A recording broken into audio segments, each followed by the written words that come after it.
Okay, fine.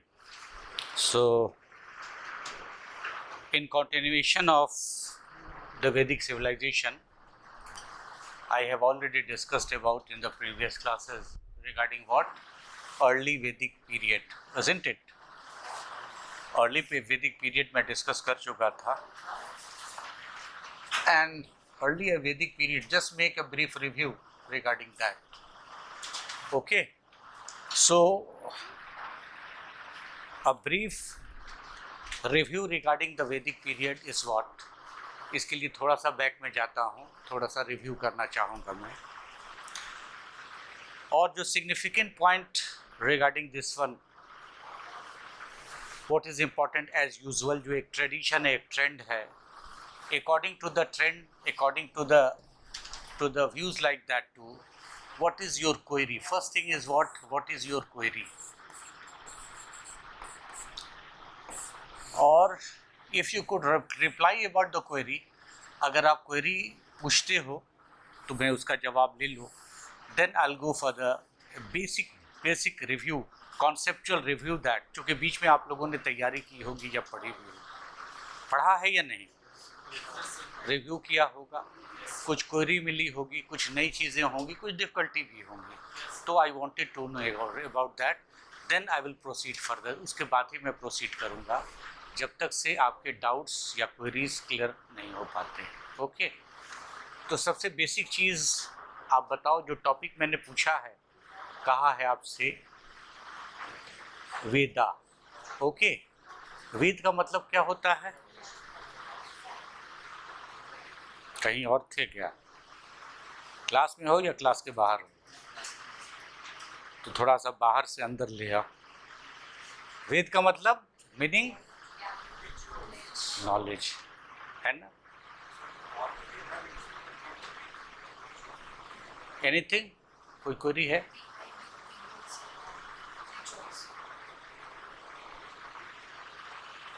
वेदा. और वेदा की बात कहते हैं तो major thing it came to prominence at that the world first और द ओल्डेस्ट टेस्टामेंट. एक और चीज़ मैंने क्या बताया था? Testament. What do you mean by testament?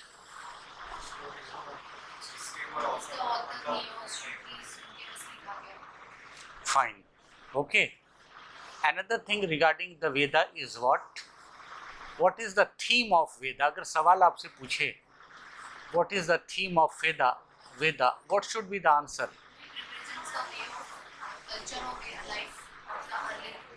मैं सिर्फ थीम की बात कर रहा हूँ, only theme.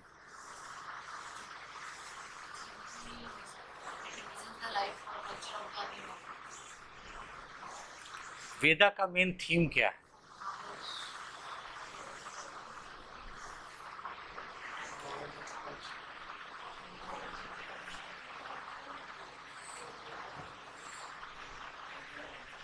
Veda provides the complete holistic view regarding society, economy, polity, science development, everything in a different way, in a various way.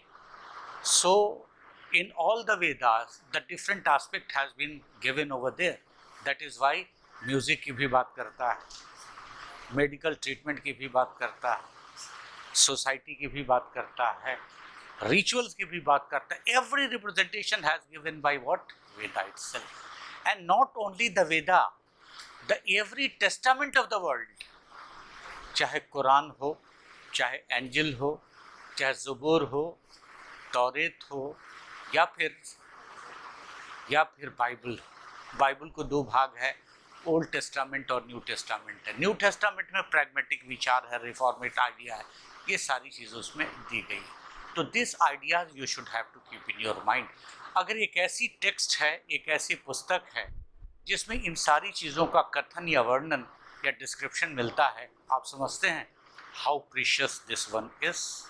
And this is the reason why Indian culture is supposed to be the most precious according to the Vedic text and interpretation. But according to the historians, those who have given their view, जो historians से इतिहासकार, जो पश्चिमी इतिहासकार है, उनके अंदर में एक प्री कंसीव्ड नोशन है, पहले से ही एक विरोधाभास की भावनाएं हैं कि पूर्व में रहने वाले लोग रूढ़िवादी होते हैं, पूर्व में रहने वाले लोग संकीर्ण विचारधारा के होते हैं, या फिर कहा जा सकता है पूर्व में रहने वाले जो भी लोग हैं वो बड़ा ही संकुचित विचार के होते हैं, कंजर्वेटिव होते हैं। ये प्री कंसीव्ड नोशन है, लेकिन सच ये नहीं। इसके पीछे कारण यही रहा है कि जो हिस्टोरिसिटी का डेवलपमेंट होता है वो ज़्यादातर यूरोपियन ने किया है, और हम लोग इस मामले में कमज़ोर ज़रूर रह गए हैं कि अपनी संस्कृति को, अपनी सभ्यता को, या फिर अपनी क्या कह सकते हैं, है ना, उसकी एक खास बात सामने नज़र आ जाती है। That is the major part of it. एक सबसे खास बात उसमें ये नज़र आ जाती है, ये इंटरप्रिटेशन उसको देखने को मिलता है। तो ये एक बहुत ही सिग्निफिकेंट फीट है या सिग्निफिकेंट व्यवस्था है जो उसके साथ में जुड़ी हुई है, जिसका अध्ययन आप लोगों को देखना है या फिर करना है। तो for this point of view it is very much precious and superior. इस कंडीशंस में क्या देखते हैं, ये प्रीशियस भी है और सुपीरियर भी है बहुत सारे उद्देश्य। जब अर्ली से लेटर वैदिक, ध्यान ये देना है, if you talk about early से जब हम लेटर की ओर जानते हैं,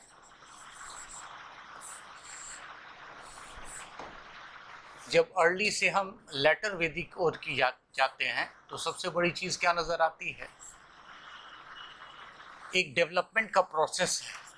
और जो अर्ली वेदा का जो एज है वो ऐसा फील होता है कि वो प्रोटो फेज है। It is what proto historic. Why it is proto historic? क्योंकि अब तक यहाँ पे क्या देखते हैं कि रिटन एविडेंसेस हम लोगों को नहीं मिलता, या रिटन जो भी चीज़ें हैं वो वोकल है, कम्युनिकेट करके दी गई। और इसीलिए इस सेक्शन को हम लोग कहते हैं कल्चर। ये कल्चर का भी पार्ट है। एक चीज़ ये नज़र आता है, this is also the part of culture. और जब दोनों का कॉम्बिनेशन हो जाता है, अर्ली और लेटर का, then it is known as civilisation. और इसके लिए होशियार क्या रहना है, if the question is going to ask about that which is not true या which is correct regarding the Vedic civilization, then you should have to alert regarding that. If the question is going to ask regarding the combination of both, और हमेशा आपको तैयार या तत्पर रहना होगा। ये जो सवाल पूछा जा रहा है ये कॉम्बिनेशन ऑफ दोनों की बातें कही गई है। That is important part, that is significant part, you should have to understand about that. Now another thing, अगर हम now come to the point over here, इसको पहले ब्रीफ में करते हैं फिर पावर पॉइंट में डिस्कस करेंगे। यहाँ क्या फील करते हैं, जो सबसे पहला पॉइंट नज़र आता है, और पहले भी मैंने क्या कहा है, सबसे पहले आप सोसाइटी की बात हमेशा कीजिए। Always you should have to talk about society. हमेशा याद रखिएगा, एक कॉन्सेप्ट और एक पैरामीटर को आप डेवलप कर लो कि सबसे पहले किसी विषय वस्तु की अगर बात करते हैं, किसी कॉन्सेप्ट की बात करते हैं, we should have to consider the social issue. सवाल उठता है Y?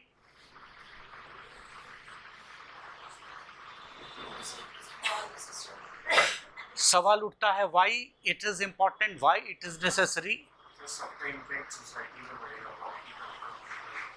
You should have to keep in your mind the things कि सोसाइटी का मतलब क्या हो जाता है, सोशल इश्यूज का मतलब क्या होता है।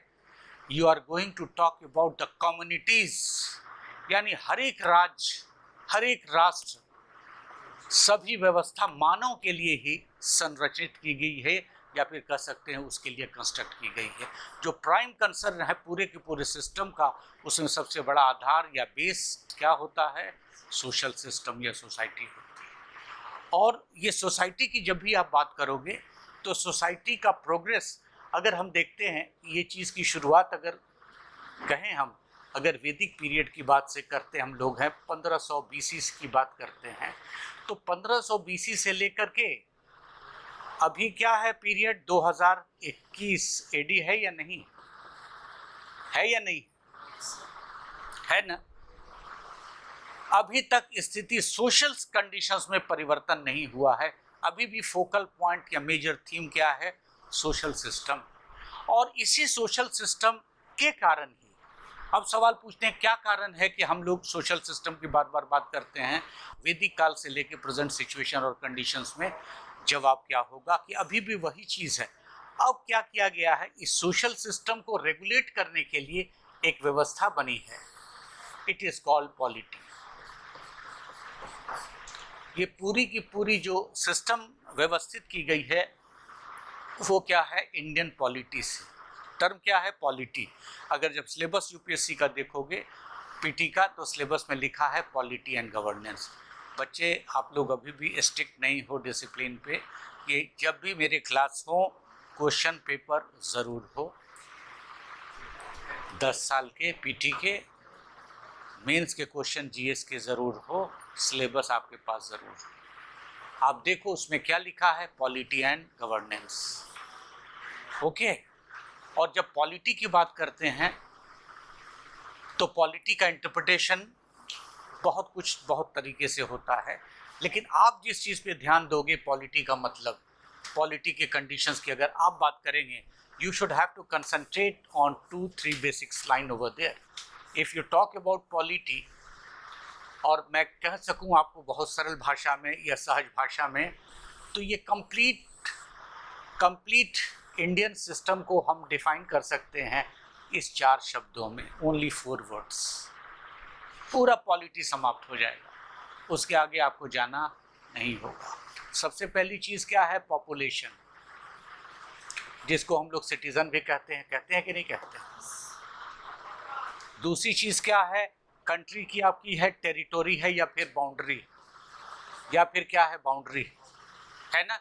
बाउंड्री के बाद क्या नज़र आता है आपको, एक क्या है, जो क्या देखते हैं, गवर्नमेंट का सिस्टम है, और जो सबसे इंपॉर्टेंट चीज़ है, सॉवरेंटी। अगर इस 4 चीज़ को आप ले लो तो आपका पूरा कॉन्स्टिट्यूशन समाप्त हो जाता है। और एक ही उद्देश्य कहा गया है शुरू से लेकर अब तक, चाहे उस पीरियड में सोशल सिस्टम हो या स्टेट हो, स्टेट का एक ही उत्तरदायित्व है, मैं पहले बता चुका हूँ। राज्य का पहला उत्तरदायित्व है राज्य की बाउंड्री की सुरक्षा करना, साथ ही साथ जनता की सुरक्षा पर ध्यान रखना। उस समय भी वही था और इस समय में भी यही है। तो these are the fundamental thing you should have to keep in your mind. और इसकी शुरुआत, इसकी नींव कहाँ से पड़ती है, जब से आयरन सिविलाइजेशन आ जाता है, वैदिक सभ्यता आ जाती है, तब से ही इसकी शुरुआत होती है। तो अर्ली वैदिक पीरियड की मैं बात कर रहा था। If you talk about early वैदिक पीरियड में क्या नज़र आती है, सोसाइटी। ये डिस्कस कर चुका हूँ। सोसाइटी की बात जो अगर बात करते हैं तो रिलीजन की भी बात आती है।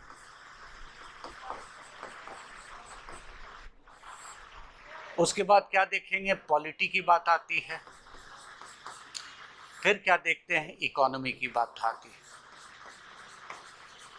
और इसमें जो सबसे मेजर चीज क्या नजर आती है, और this is the past situation of what it is more than you can से 1500 BC की बात करते हैं।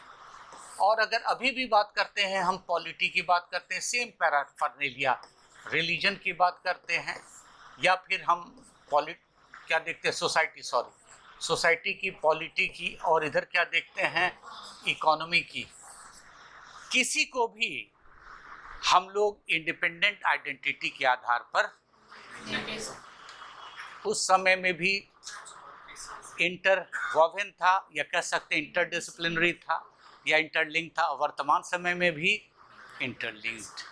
Nothing is going to be independent, you can say that entity. और यही कारण है कि मैंने पहले ही बता चुका हूँ आप सबों को कि you have to apply all the time, it is the 4C principle. 4C principle को हम हमेशा आइडेंटिफाई करेंगे। अगर हम सोसाइटी की बात करते हैं, if you talk about the society, तो what is the significant feature. अगर मैं एक सवाल पूछ रहा हूँ सिर्फ आपसे, वैदिक पीरियड की जो सबसे बड़ी एक विशेषता नज़र आती है सोसाइटी की, उसके बारे में कुछ बताएंगे। What type of society prevailed over here, what type of society prevailed over here during the society की मैं बात कर रहा हूँ, है ना। सोसाइटी का जो मूल अंग था, अगर पैट्रियार्कल बात करते हो तो फैमिली सिस्टम है, दैट इज पैट्रियार्कल सिस्टम। लेकिन if I am going to talk about what society, what type of society we are there, हाँ, the term is what, semi nomad. Conditions क्या नजर आता है, semi nomad, semi it is what nomad. मतलब क्या है, there is no established social system, social system का establishment अभी नहीं हो पाया। ओके, तो एक फीचर आ जाता है सेमी नोमैड पेस्टोरिस्ट, एक जगह से दूसरी जगह आना जाना, माइग्रेट वो कर रहे हैं, स्टेबिलिटी उनमें नहीं। अगर हम रिलीजन की बात करते हैं, what should be your answer, religion?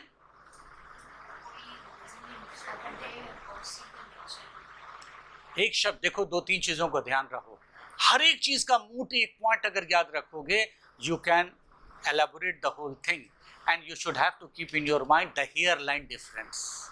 अगर हियर लाइन डिफरेंस आपको याद है तो पूरे सिस्टम को आप एलेबोरेट कर सकते, और ये कला को विकसित करनी होगी, डेवलप करना होगा, ताकि एमसीक्यू क्वेश्चन जो यूपीएससी के आ रहे हैं, और आपने देखा है कि क्लास की बातें बिल्कुल, क्वेश्चन देखा है कि नहीं आप लोगों ने, नज़र आता है कि क्लास की सारी चीज़ें रिफ्लेक्ट हो रही हैं या नहीं। देखो, अब वो डायरेक्ट क्वेश्चन, तो डायरेक्ट क्वेश्चन आना आसान काम नहीं होता, इट इज टफेस्ट वर्क और टफेस्ट जॉब की बात करेंगे। धोलावीरा का नेट क्वेश्चन सेम वही क्वेश्चन है जो डिस्कस किया है क्लास, वाटर मैनेजमेंट की बात कही गई, वो डायरेक्ट क्वेश्चन पूछ रहा है ना। फरगना वगैरह की बात जो मेडिवल हिस्ट्री में डिस्कस किया है, सरकार की बात किया है, वो डायरेक्ट क्वेश्चन आपको पूछे गए।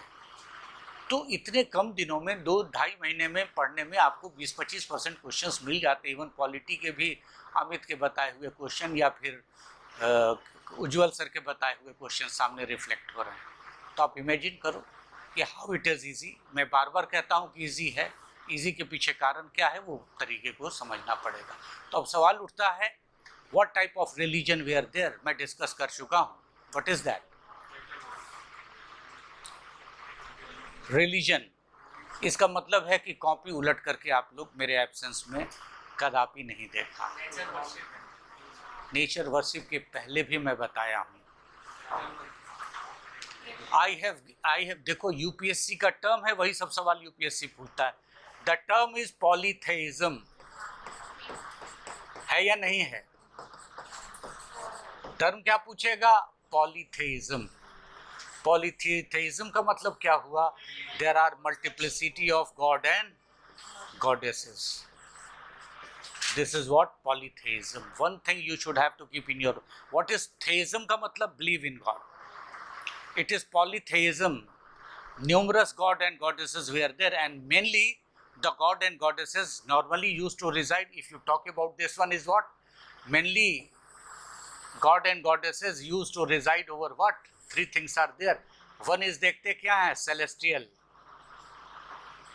Celestial. दूसरा है एरियल, और तीसरा क्या नजर आता है? कॉस्मिक। सारे के सारे तीन जगह है, तीन पूरा के पूरा मंडल है, तीनों में ईश्वर वास करते हैं। तो this idea you should have to keep in your mind. This is what polytheism. Polytheism का मतलब क्या है? कई प्रकार की देवी देवता थे, लेकिन कंडीशंस क्या नजर आता है? Nature. What is that? Nature. What is that? Nature, प्रकृति। सबसे इंपॉर्टेंट चीज क्या नजर आती है? नेचर। नेचर का मतलब क्या है? प्रकृति। ये किस पे बिलीव करते थे? नेचर पे बिलीव करते थे। और एक और कॉन्सेप्ट आप समझ लो, it is sometime philosophical idea, but sometime it is also fact regarding that. The person who is superstitious, superstitious समझते हो ना? अंधविश्वास। अगर जिस आदमी में अंधविश्वास है वो आदमी बहुत ही डरपोक है, या कहेंगे फियरफुल, उसमें भय बहुत, ये याद रख लेना हमेशा। चलते समय किसी ने छींक दिया, रुक गया, ये यात्रा खराब हो जाएगी। आज का दिन खराब बीत गया, चूंकि आज बुधवार था, बहुत कमज़ोर है, और वो आदमी बहुत क्रूर होता है, ये ध्यान रखिएगा आप। The person is very very cruel, very very aggressive. If you want to see regarding this one, go to the so many person who has dictated the rule over here. Ghiyasuddin Balban से लेकर के, हिटलर से लेकर के, Mussolini से लेकर के Saddam Hussein तक, they are also very much you can say aggressive, ferocious, बहुत डेंजर होता है। जो सुपरस्टिशियस, धार्मिक होता है, धार्मिक ही तो आदमी की बलि चढ़ाता है या नहीं, बता दो आप। भैंसे की बलि एक धार्मिक ही चढ़ाता है, कोई कॉमन आदमी समझता है। जो धार्मिक में भैंसे की बलि चढ़ा रहा है साधारण आदमी है क्या? आप लोगों ने एक चींटी मारा है ना चूहा मारा है, लेकिन एक आदमी जो भैंसे की बलि चढ़ा रहा है तो उसमें कुछ ना कुछ तो क्रूरता होगी कहीं ना कहीं से। तो यू कैन को relate with that kind of activities. Okay, तो सबसे ज्यादा किस चीज पे है? बिलीव नेचर वर्शिप पे। और नेचर वर्शिप पे क्यों है? क्योंकि उसे डर बहुत है। उसे क्या है? बहुत डर है, फियर बहुत ज्यादा है। और उसी फियर के चलते क्या करते थे? अश्वमेध सैक्रिफाइस, यजना सैक्रिफाइस, है ना, वाजपेयी सैक्रिफाइस ही सैक्रिफाइस, बलि ही बलि, है ना। तो this is one of the conditions. तो कंडीशंस क्या नजर आता है? सोसाइटी की बात हम करते हैं तो सोसाइटी में जो चीज आप देखते हैं सेमी नोमैड पास्टोरलिस्ट है, लेकिन सोसाइटी की आइडेंटिटी पैट्रियार्कल फैमिली से या पैट्रियार्क से नजर आती है। और पैट्रियार्क भी क्यों होता है? उसके पीछे भी दो तथ्य है, क्योंकि राजा का उत्तरदायित्व, राजा की रिस्पॉन्सिबिलिटी राज के बाद प्रजा है। और राजा के लिए, राज को बचाने के लिए साम दंड भेद उसी समय से बना हुआ है वर्तमान समय तक। क्योंकि राजा कोई भी एक्शन लेता है किसी भी देश का, चाहे प्रेसिडेंट वाला शासन हो, प्रेसिडेंशियल गवर्नमेंट हो या फिर डेमोक्रेटिक गवर्नमेंट हो, अगर वो डिसीजन लेता है तो वो मान्य माना जाता है ना। अभी किसान सत्याग्रह चल रहा, आंदोलन चल रहा है, किसानों को कुचल दिया जा रहा है, गवर्नमेंट का एक्शन लिबरल है तो कहा यह जा रहा है कि राज्य के हित में वो है तो होगा। मिसेस गांधी के ज़माने में कर्फ्यू लगता है, इमरजेंसी लगता है, माना जाता है कि राज्य के हित में सारी चीज़ें। तो ये चीज़ एक चीज़ परंपरागत चीज़ें बनी हुई होती है। ऐसे कहा ही नहीं जा सकता है कि राजा क्रूर है। राजा की क्रूरता है तो उसके बीच में राज्य का हित जरूर होगा। अशोक का इतिहास देख लो आप, 100 भाइयों को मारकर। तो these are the old tradition, old pattern over there. तो क्या देखते हैं? सोशल कंडीशंस आपने देख लिया, पैट्रियार्कल सोसाइटी है। अब पैट्रियार्कल में पिता का सबसे बड़ा उत्तरदायित्व क्या हो जाता है? अपने समाज, अपने परिवार की सुरक्षा, अपने परिवार का हित, प्रोटेक्शन, सेफ्टी, उसका सबसे पहला उत्तरदायित्व है। और अभी भी पैट्रियार्कल सोसाइटी क्यों है? सेम चीजें नहीं हैं, लेकिन अब सोसाइटी में ट्रेडिशन है, पुरानी चीजें चल रही हैं। बहुत बार ऐसे हैं कि पत्नी ज़्यादा पैसे कमाती है, ज़्यादा ब्रेड विनर होती हैं, लेकिन फिर भी प्रधानता किसकी है? मेल की भी है। तो एक कहा जा सकता है परंपरागत एक व्यवस्था बनी हुई है, एक विचार बना है, एक ट्रेडिशन बना है जो सोसाइटी में उसको एक आइडेंटिटी के रूप में साबित करता है। कितनी भी बेटियां हो जाएं फिर भी आकांक्षाएं, अभिलाषाएं होती हैं कि एक पुत्र भी उसे हो जाए। तो ये चीज़ें एक परंपरा में साबित है। तो पैट्रियार्कल सोसाइटी का कॉन्सेप्ट वहीं से डेवलप किया है।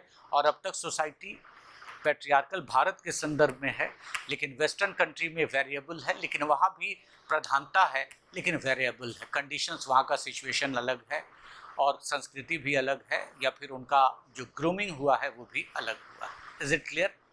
Now we talk about economy. So economy की जब बात करते हैं, what type of economy we find over here? It is what? Pastoral, है ना, पैस्टोरल हो जाता है। और pastoral economy is based on what? It is based on raising the animal over there. और जहाँ लेटर वैदिक एज में जाते हैं वो तुरंत एग्रीकल्चरल हो जाता है। चीज़ें क्या है? तुरंत एग्रीकल्चर हो जाती है। और सोसाइटी में एक और सबसे बड़ी बात नज़र आती है उस पीरियड में, थोड़ा सा बैक हो जाएं हम, कि सोसाइटी में अभी क्लास आया है, अभी कास्ट नहीं आया है। सोसाइटी ट्राइबल है। This is fully based on the activities and work over there. पूरी तरह से समाज क्या है? पूरी समाज किस चीज़ पे आधारित है? क्लास पे।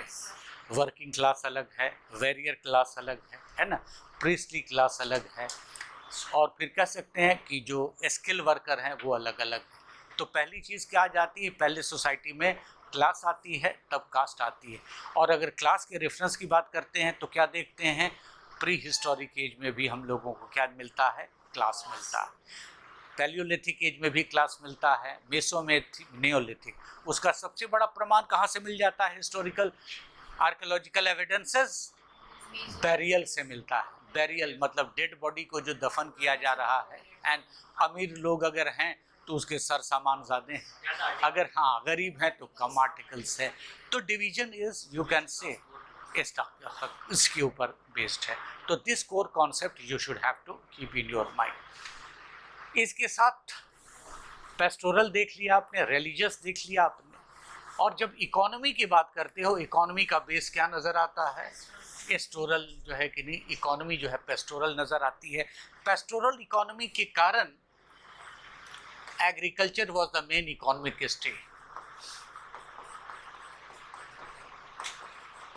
पेस्टोरल है फिर भी कृषि की बहुत अधिक महत्वता है। उसका कारण क्या है कि हम लोगों को जो कॉन्सेप्ट वेद में जो डिस्क्रिप्शन मिलता है, किस चीज़ का मिलता है? व्रीहि। व्रीहि का मतलब होता है राइस, पैडी। उसके बाद कैटल में क्या देखते हैं? काऊ का कॉन्सेप्ट आता है, देन ऑक्स का भी कॉन्सेप्ट आता है। अगेन क्या देखते हैं? हॉर्स का कॉन्सेप्ट आता है। तो जैसे जैसे कैटल का डेवलपमेंट हो रहा है वैसे वैसे एग्रीकल्चर प्रोडक्ट का भी डेवलपमेंट हो रहा है।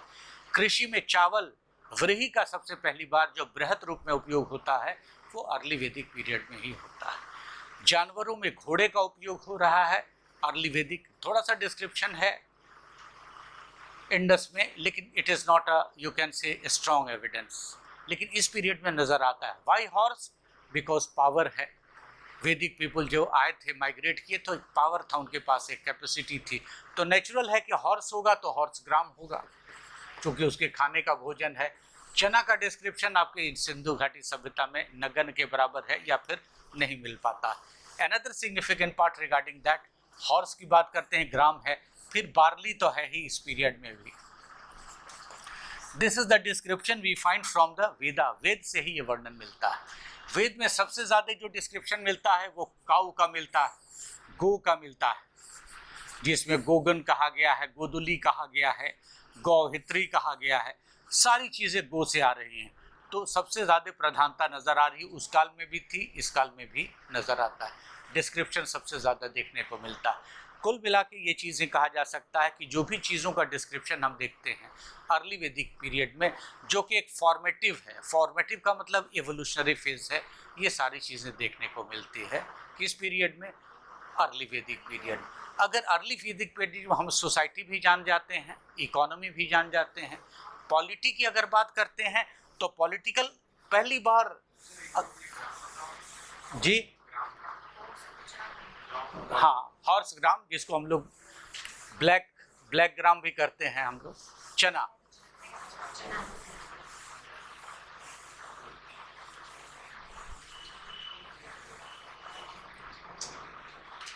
So, and what is that?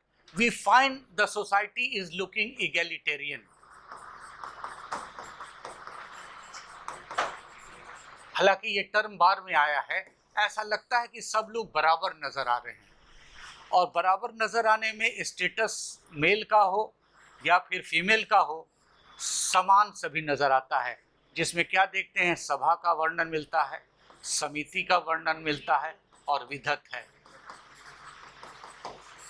This is specifically for female. अब तक इतिहास में फीमेल का एक अलग सा इंस्टीट्यूशन नहीं नजर आता है। So institution is one of the important part over there. इस कंडीशंस में क्या देखते हैं? इंस्टीट्यूशन की प्रधानता बहुत ज़्यादा अधिक है या फिर अत्यधिक देखने को मिलती है। ये एक सबसे सिग्निफिकेंट पार्ट इस पीरियड में नज़र आता है। इंस्टीट्यूशन की प्रधानता एक बहुत बड़ी प्रधानता नज़र आती है। ओके जी, सभा है, अभी है, समिति है, लोकसभा देखा है आपने, राज्यसभा देखा है, जैसी चीज़ें कॉन्सेप्ट आ रही है। ये एक सबसे इम्पॉर्टेंट चीज़ सामने नज़र आता है। सभा समिति का डिस्क्रिप्शन देखने को हम लोगों को मिलता है। और सभा समिति विधत जो डिस्क्रिप्शन आप देख रहे हैं, basically it is a matter of balance of power. Balance of power की बात करते हैं। और अभी भी जो पॉलिटिकल सिस्टम है मेरे यहाँ, कॉन्स्टिट्यूशनल मेथड है, उसमें क्या देखते हैं? कभी भी ऑटोक्रेसी नहीं हो सकती है, हमेशा नियंत्रण है, पावर का डिवीजन बना हुआ है ना। तो लोकसभा है, राज्यसभा है, चीज़ें नज़र आती है ना। उसी तरह से आप देखते हैं स्टेट में विधान परिषद है, एमएलए है, एमएलसी जैसी चीज़ें होती हैं। वो क्या है, एक बैलेंसिंग फोर्स का काम करता है, उस पीरियड में भी था। कुल मिलाकर के अगर कहा जाए, क्योंकि डिस्क्रिप्शन में आपको कर चुका था पहले भी, एक रिव्यू के तौर पे ले लिया है ताकि आगे लेटर विद द केट में पढ़ना या समझना आसान हो जाता है, चीज़ें नज़र आएंगी। So here one thing is there, जो पॉलिटी में एक सबसे सिग्निफिकेंट पार्ट नज़र आता है, it is what the point of difference you should have to keep in your. हमेशा पॉइंट ऑफ डिफरेंस को ज़रूर आप याद रखेंगे जब भी इतिहास पढ़ेंगे। पॉइंट ऑफ डिफरेंस आप याद रखेंगे तो यूपीएससी के क्वेश्चंस को सॉल्व करना आसान हो जाएगा। पॉइंट ऑफ डिफरेंस में सबसे बड़ी बात क्या होती है कि the political system was not hereditary, ये हेरिडिटरी नहीं था, it was not hereditary. The appointment of the king on the basis of merit, appointment जो होता था वो क्या था, मेरिट पर। और जब मेरिट की बात आप करते हैं तो एक कॉन्सेप्ट सामने नजर आता है, रिपब्लिक।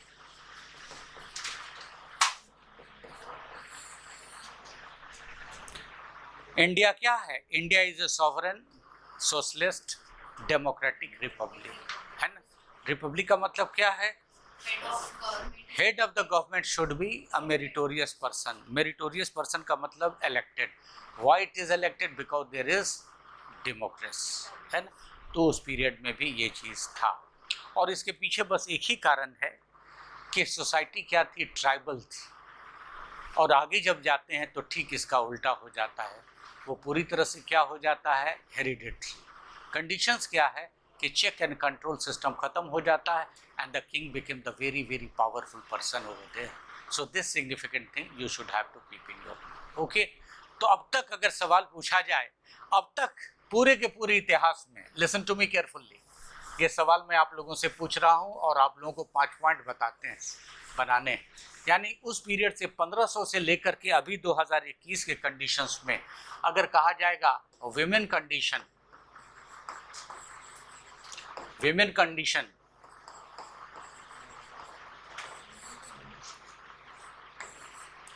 महिलाओं की स्थिति कैसे कहा जा सकता, how it can be justified that the position of women were always better and superior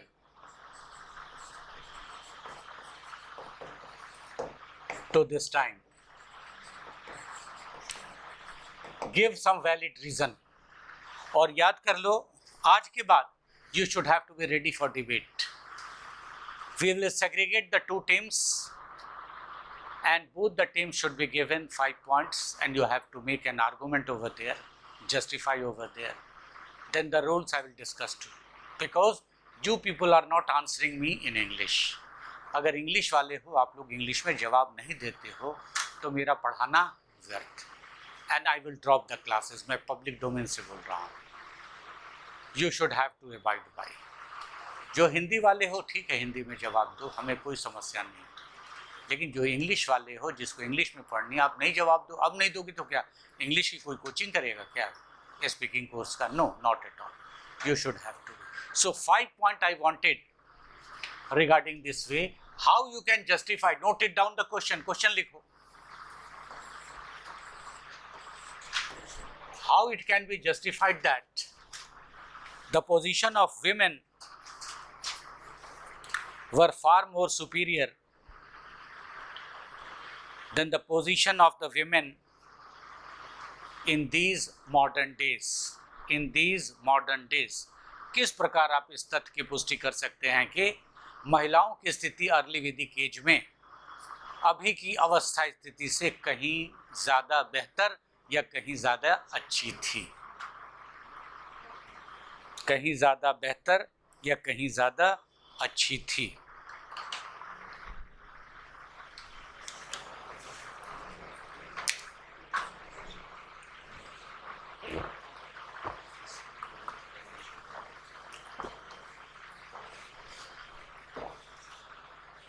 Okay, please give me valid reason.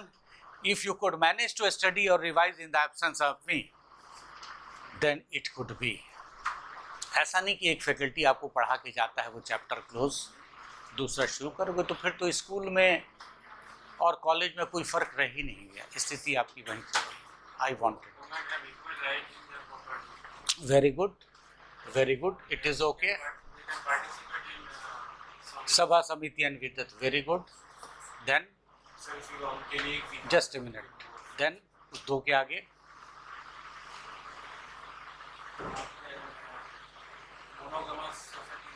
Very good.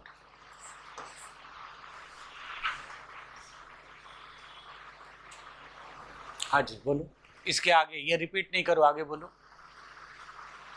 कम से कम 20 पॉइंट निकालो.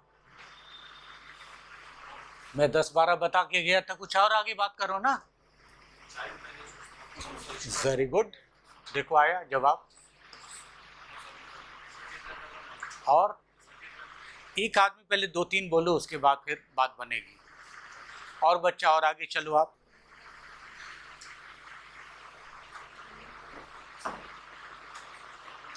नहीं, अब आगे बताओ. It was not prevailed, very good. Then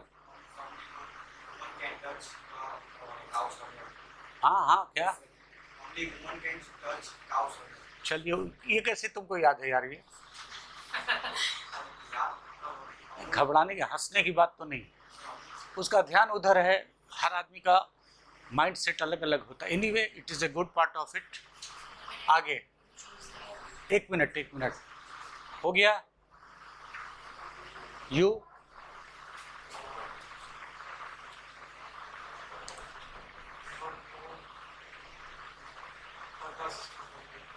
ठीक है, चलेगा. No पर्दा सिस्टम, ठीक है. और कुछ बोलोगे आप, उसके बाद फिर आगे की बात करेंगे. और कुछ? राइट टू प्रॉपर्टी, वो बता हो चुका है. शादी करना चाहिए तो उनसे कर सकते हैं. अच्छा, हिंदी में बात करोगे क्या? डिबेट आपका हिंदी में चलेगा, इंग्लिश में चलेगा? हाँ, तो इंग्लिश में बोलो ना. अरे यार बोल न दे. मैरिज बाय चॉइस, ये कह सकते हो कि नहीं? कोई ऐसा है, रॉकेट साइंस थोड़ी है. ठीक है, लिबर्टी ऑफ मैरिज. और कुछ आप बता. एक मिनट बोलो, इसको मत समझाओ, तुम बोलो.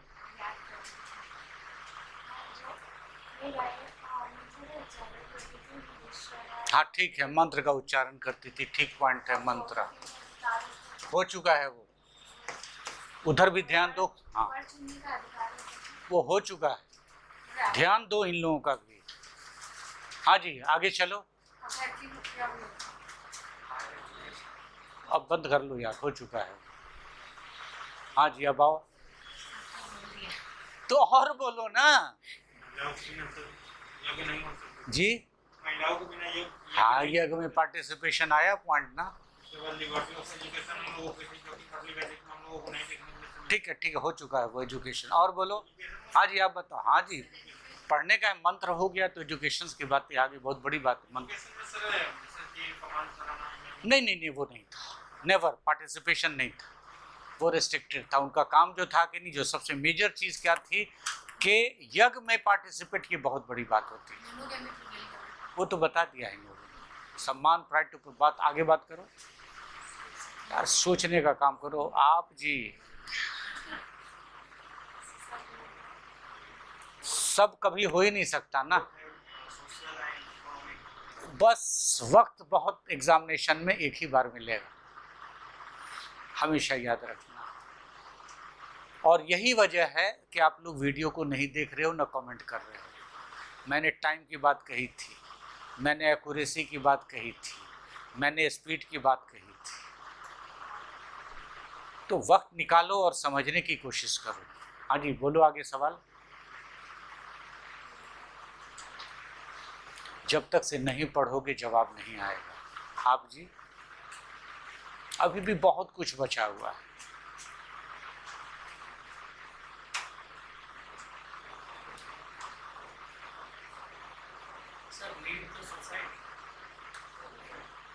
हो गया। और सबसे इम्पोर्टेंट चीज़ है, ये आप लोगों से कंसर्न, अब ये जवाब नहीं दोगे तो कितनी बड़ी समस्या है।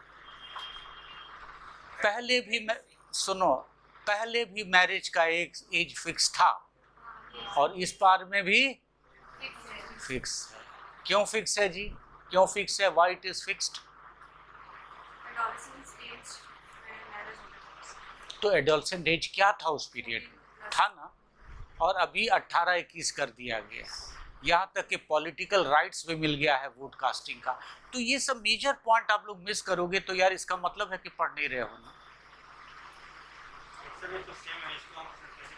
जी। ये तो सेम चीज है ना सर, जो आज के डेट में है। तो पहले आप बताओगे, जवाब दोगे। पहले मैच्योरिटी जल्दी हो जाती थी क्योंकि खान पान अच्छा था। अभी भी क्या देखते हैं, फीमेल मैच्योर अफ्रीका में या फिर दूसरे कंट्री में जल्दी हो जाती है। इंग्लैंड में, ब्रिटेन में बहुत लेट से मैच्योर होती है। मेंस्ट्रुएशन साइकिल लेट आता है, क्लाइमेटिक कंडीशन, चीज़ें सिंपल सी बात। तो वो तो कंटिन्यू। लेकिन आदमी कितने साइंटिफिक थे? साइंटिफिक थे या नहीं थे? आप बता दो। सबसे बड़ी बात फिर और क्या नज़र आती है इस पीरियड में? कंडीशंस की बात करते हैं कि उसी पीरियड से सेग्रीगेशन ऑफ सोसाइटी होता है और आदमी के नेचर ऑफ वर्क से आदमी की आइडेंटिटी समझ में आ जाती है ना। और उस पीरियड में जो लोग भी थे, अगर लोअर ग्रुप भी लोग हैं, बिना एक दूसरे के सहायता के किसी का काम नहीं हो पाता था। अदर चीज़ की अगर हम लोग बात करते हैं तो क्या देखते हैं, कहीं भी सती सिस्टम नहीं मिलता है ना। चाइल्ड मैरिज की बात नहीं करते तो सती सिस्टम तो बता देना चाहिए कि नहीं आप लोगों को। That is significant part of that, वो एक सबसे इम्पोर्टेंट पार्ट नजर आती है। दूसरी चीज क्या है, हाँ, विडो रीमैरिज जैसे कह सकते हैं ना कि एक कंडीशन नियोग जैसी चीजें भी सामने में आ जाती है। अनदर इम्पोर्टेंट चीज जो उसके सामने में आ जाती है वो क्या नजर आती है, नियोग के साथ साथ में क्या और भी एक इम्पॉर्टेंट चीज़ सामने में नज़र आता है जो समाज की बात है कि एक गोत्र में, काउ पेन में विवाह नहीं होता था। कितना बड़ा इंपॉर्टेंस चीज़ है। तो ऐसे ऐसे भूलोगे और यही सब सवाल पूछेगा UPS. If you will not change your thought process, मैं एक बार फिर लिख रहा हूं,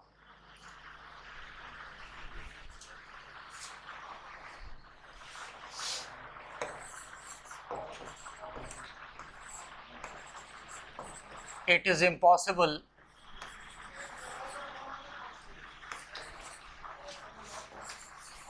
to get success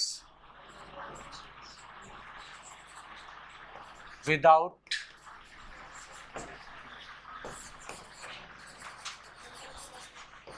change your thoughts.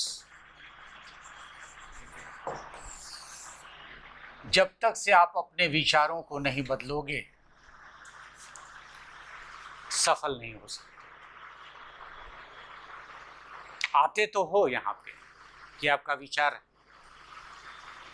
लेकिन यहाँ पे आते हो और पुरानी जो बीमारियां हैं, कुरीतियां हैं, कमियां हैं, वो दूर नहीं हो पाती। The day you will change your, you can say thought, you can change yourself. जिस दिन आपने सोच को बदला, और सबसे पहले सोच प्रैक्टिकल जीवन में कब बदल जाती है?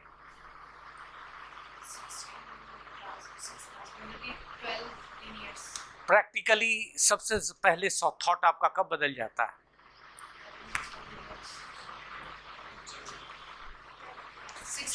जिस दिन शादी होगी ना, थॉट बदल जाएगा। बदलेगा कि नहीं बदलेगा बता दो मेरे दोस्त, है ना। पता चला कि सैंडल लेकर के चल रहे हो, सामने वाला कहेगा कि देखो ये गुलाम हो चुका है। गुलाम नहीं होता है, थॉट बदला नहीं बदला, है ना। और जब तक एक बच्चा नहीं है तब तक तो खुश हो, जहां हो गया पता चला कि नाइट शिफ्ट की भी ड्यूटी चल रही है आप, कितना बड़ा ट्रांसफॉर्मेशन होता आप सोचो ना, है कि नहीं। प्रैक्टिकल बता दो। ये दोनों के साथ वाइस वर्सा है। जीवन में कभी मार्केटिंग नहीं करने गए होगे घर में, कभी नहीं, यानी टमाटर और बैगन में फ़र्क भी नहीं पता चलता होगा, लेकिन उस दिन पता चला कि झोला उठा के आप जा रहे हो। सब्जी नहीं जी, बहुत सारी चीज़ें होती हैं लाने की। सब्जी तो सेकेंडरी पार्ट। तो थॉट चेंज होता है तब आपका जीवन चलता है नहीं चलता है? तो यार जीवन को बनाने के लिए बदल लो ना अपने आप को, थॉट को बदलो, अपने सोच को बदलो। और जब तक से सोच नहीं बदलोगे, ट्रांसफॉर्म नहीं करोगे अपने थॉट को, और मैं आया हूं आपकी सोच को बदलने। पब्लिक डोमेन पे लाइव है, बोल रहा हूं सब। जिस दिन आप थॉट बदलोगे सफलता आपको मिल जाएगी। और दूसरी चेंज कब होता है? जब आपको नौकरी मिल जाती है। नौकरी मिलते ही सेंस ऑफ रिस्पॉन्सिबिलिटी आ जाती है, क्योंकि ऑफिस में जवाबदेही होती है तो घर में भी जवाबदेही होती है। आप कैलकुलेटिव हो जाते हो, भाई की फीस देनी है, माँ की दवा लानी है, मकान रेंट पे रह रहे हो तो किराएदार को रेंट देने होते हैं कि नहीं? आपने देखा है ना प्रैक्टिकल लाइफ में। अगर डेट से एक दिन मिसिंग हुआ तो 10 कॉल घर से आ जाएगा, क्या बात है भाई, पैसा अभी तक नहीं भेज रहे हो, किसी और को दे रहे हो क्या? होता है नहीं होता है? जब वहां पे आप थॉट बदल सकते हो तो बच्चा अपने करियर के लिए क्यों नहीं थॉट बदलोगे? और इस थॉट बदलने से आसान कोई थॉट नहीं हो सकता। सारे थॉट में बोझ है, सारे थॉट में। रात को 2 बजे कहेगा कि जाओ मेडिसिन लेकर के आओ, बच्चे को बुखार है, दर दर भटक रहे हो। लेकिन करियर बन गया है तो चारों स्टाफ को भेजोगे, पियून को भेजोगे कि नहीं आई एम अफोर्डेबल, एक फोन घुमाओगे पूरी दुकान खुल करके आपके घर पे आ जाएगी। यार उसकी सुविधा कर लो ना आप। नुकसान, शादी का तो बोदी वाला चिंता ही मत करो। तो कितने लोग क्यू में खड़े होंगे, कितने बायोडाटा आएगा कि आप एक स्टाफ रखोगे कि देखो मेरे हिसाब से सिलेक्शन करो इसका, मेरा चॉइस ये है, सिलेक्शन करो इसका। मेरे पास मैसेज है चीफ सेक्रेटरी साहब, 17 दिए हैं, 17 में भी पसंद नहीं, तो क्या कहा जा सकता? लड़की का भी चॉइस है, आईएएस से नहीं, चेहरा मोहरा भी होना चाहिए, not only the part of what condition. तो this way you should have to think it all. और ये लास्ट वार्निंग है, अब मैं कंसीडर नहीं करूंगा, क्योंकि now the clock is on.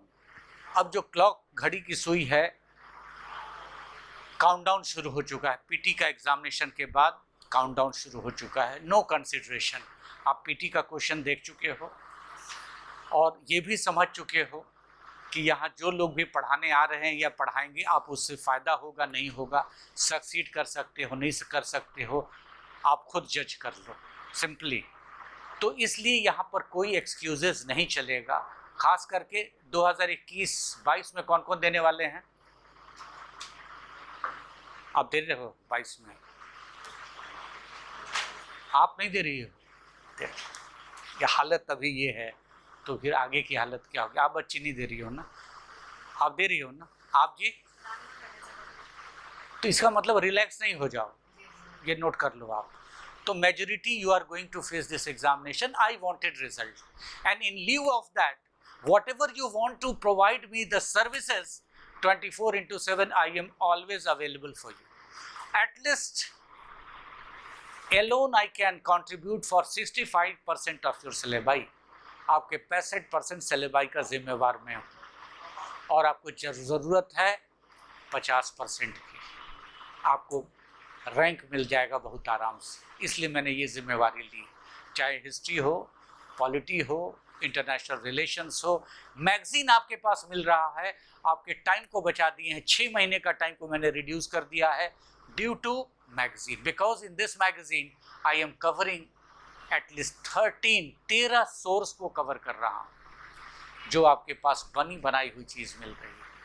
आपके 6 मंथ का जो एनर्जी, कम से कम आपके 200 घंटे को मैं बचा रहा हूँ minimum.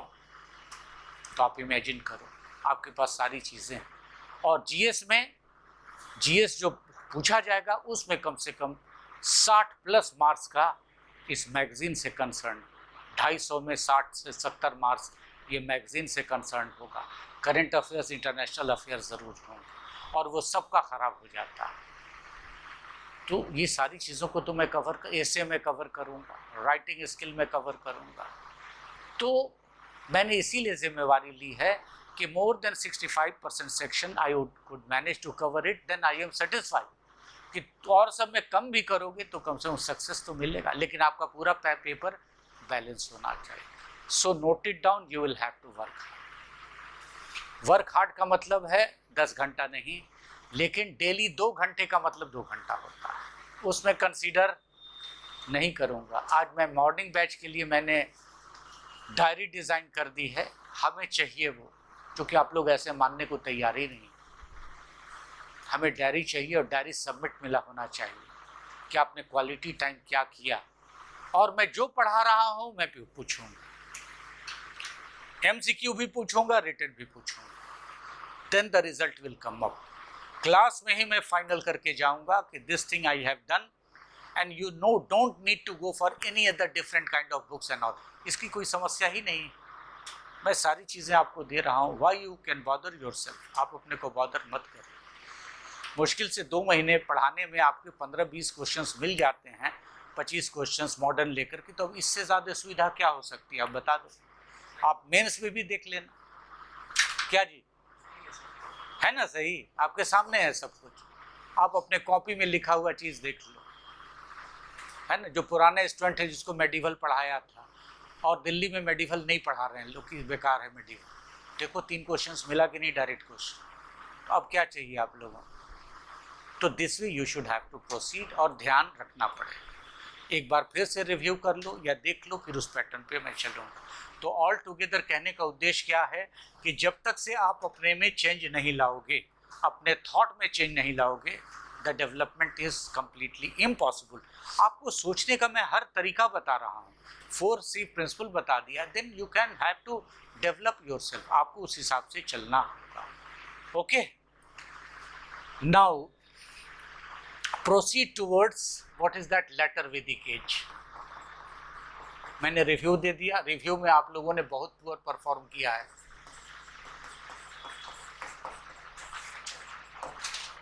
And this latter Vedic age is very very significant phase।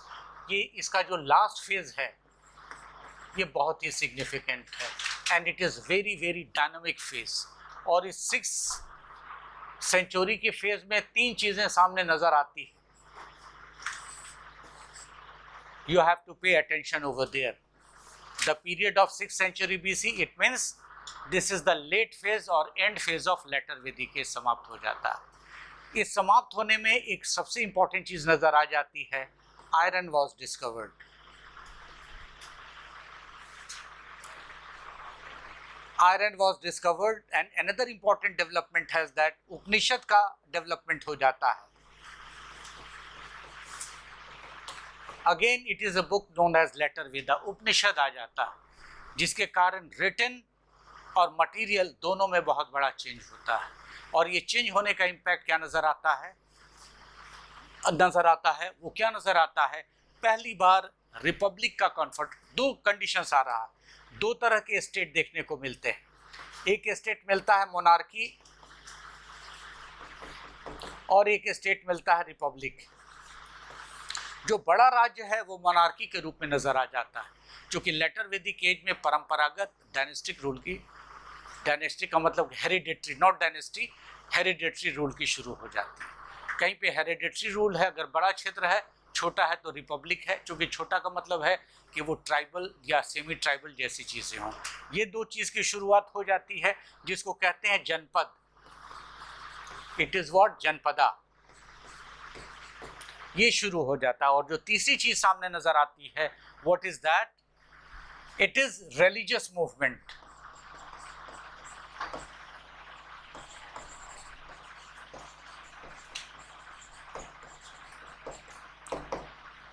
और पहली बार आंदोलन शब्द का प्रयोग किया जा रहा है 6th सेंचुरी BC।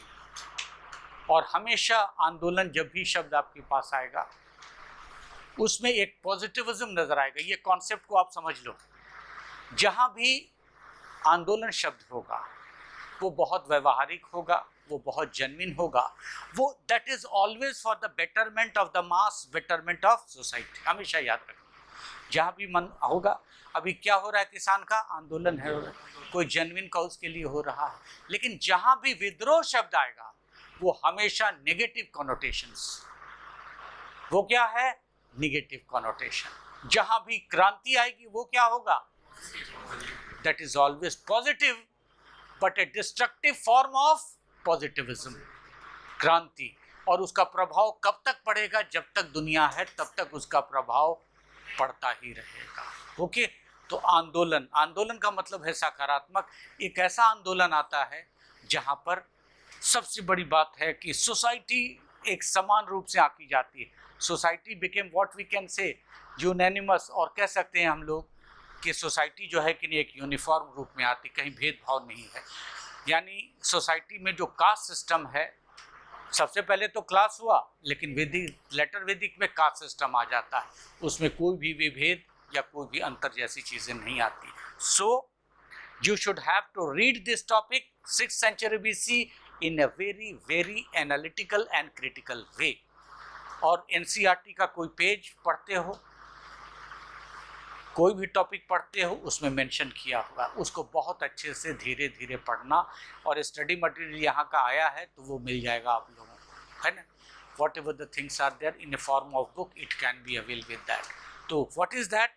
और बहुत सारा मटेरियल तोमर साहब ने कहा मिल भी चुका है आप लोगों को। Anyway, so these are the 3 basic thing. Later वैदिक एज अच्छे से पढ़ोगे, लेटर वैदिक एज जहाँ एंड हो रहा है वहाँ पे 2 चीज़ें और निकल रही हैं। एक हो रहा है क्या है, आयरन एज, सेकेंड अर्बनाइजेशन, दूसरा शहरीकरण।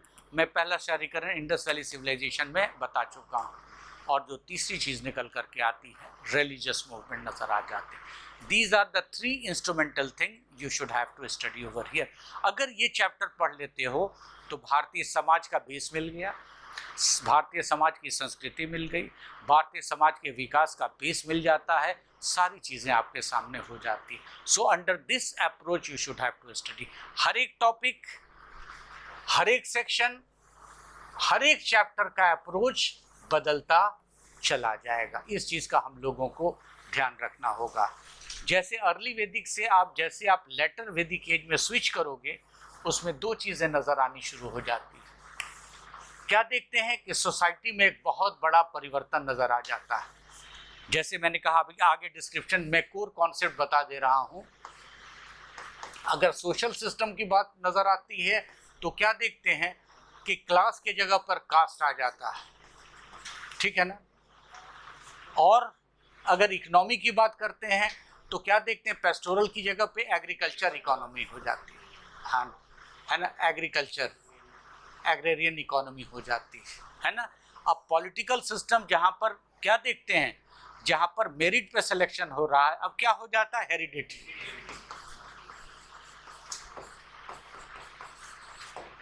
और जहाँ हम इकोनॉमी की बात करते हैं तो इकोनॉमी 6th सेंचुरी के एंड में, लेटर वैदिक के एकदम लास्ट फेज में क्या देखते हैं, पहली बार 6th सेंचुरी में पंचमार्क कॉइन भी आ जाता है ना। पंचमार्क कॉइन भी आ जाता है लेटर वैदिक फेज के एकदम 6th सेंचुरी के लास्ट फेज में कॉइन भी आ जाता है, जिसको हम लोग कहते हैं पंचमार्क कॉइन। पंचमार्क आहत सिक्के, और आहत सिक्के मेनली बने होते थे सिल्वर के, नहीं बिल्कुल नहीं। गोल्ड का की जानकारी हो जाती है अर्ली वैदिक में, लेकिन प्रैक्टिस में गोल्ड अभी नहीं आ रहा है, वो सिल्वर आ रहा है और कॉपर आ रहा है। सिल्वर और कॉपर आ रहा है। आप सवाल करोगे ना, मैं आपसे कह रहा हूँ, ध्यान से सुनो। आयरन की खोज हो जाती है तो सिक्का क्यों नहीं आयरन का नजर आता है? आपसे सिर्फ सवाल है, किसी और से नहीं। सिक्का क्यों नहीं आयरन का बन रहा है, आपसे पूछ रहा हूँ। जिससे सवाल पूछेंगे अभी वही जवाब देंगे। Why not the coin came to prominence of what, iron. Iron का सिक्का क्यों नहीं सामने आता?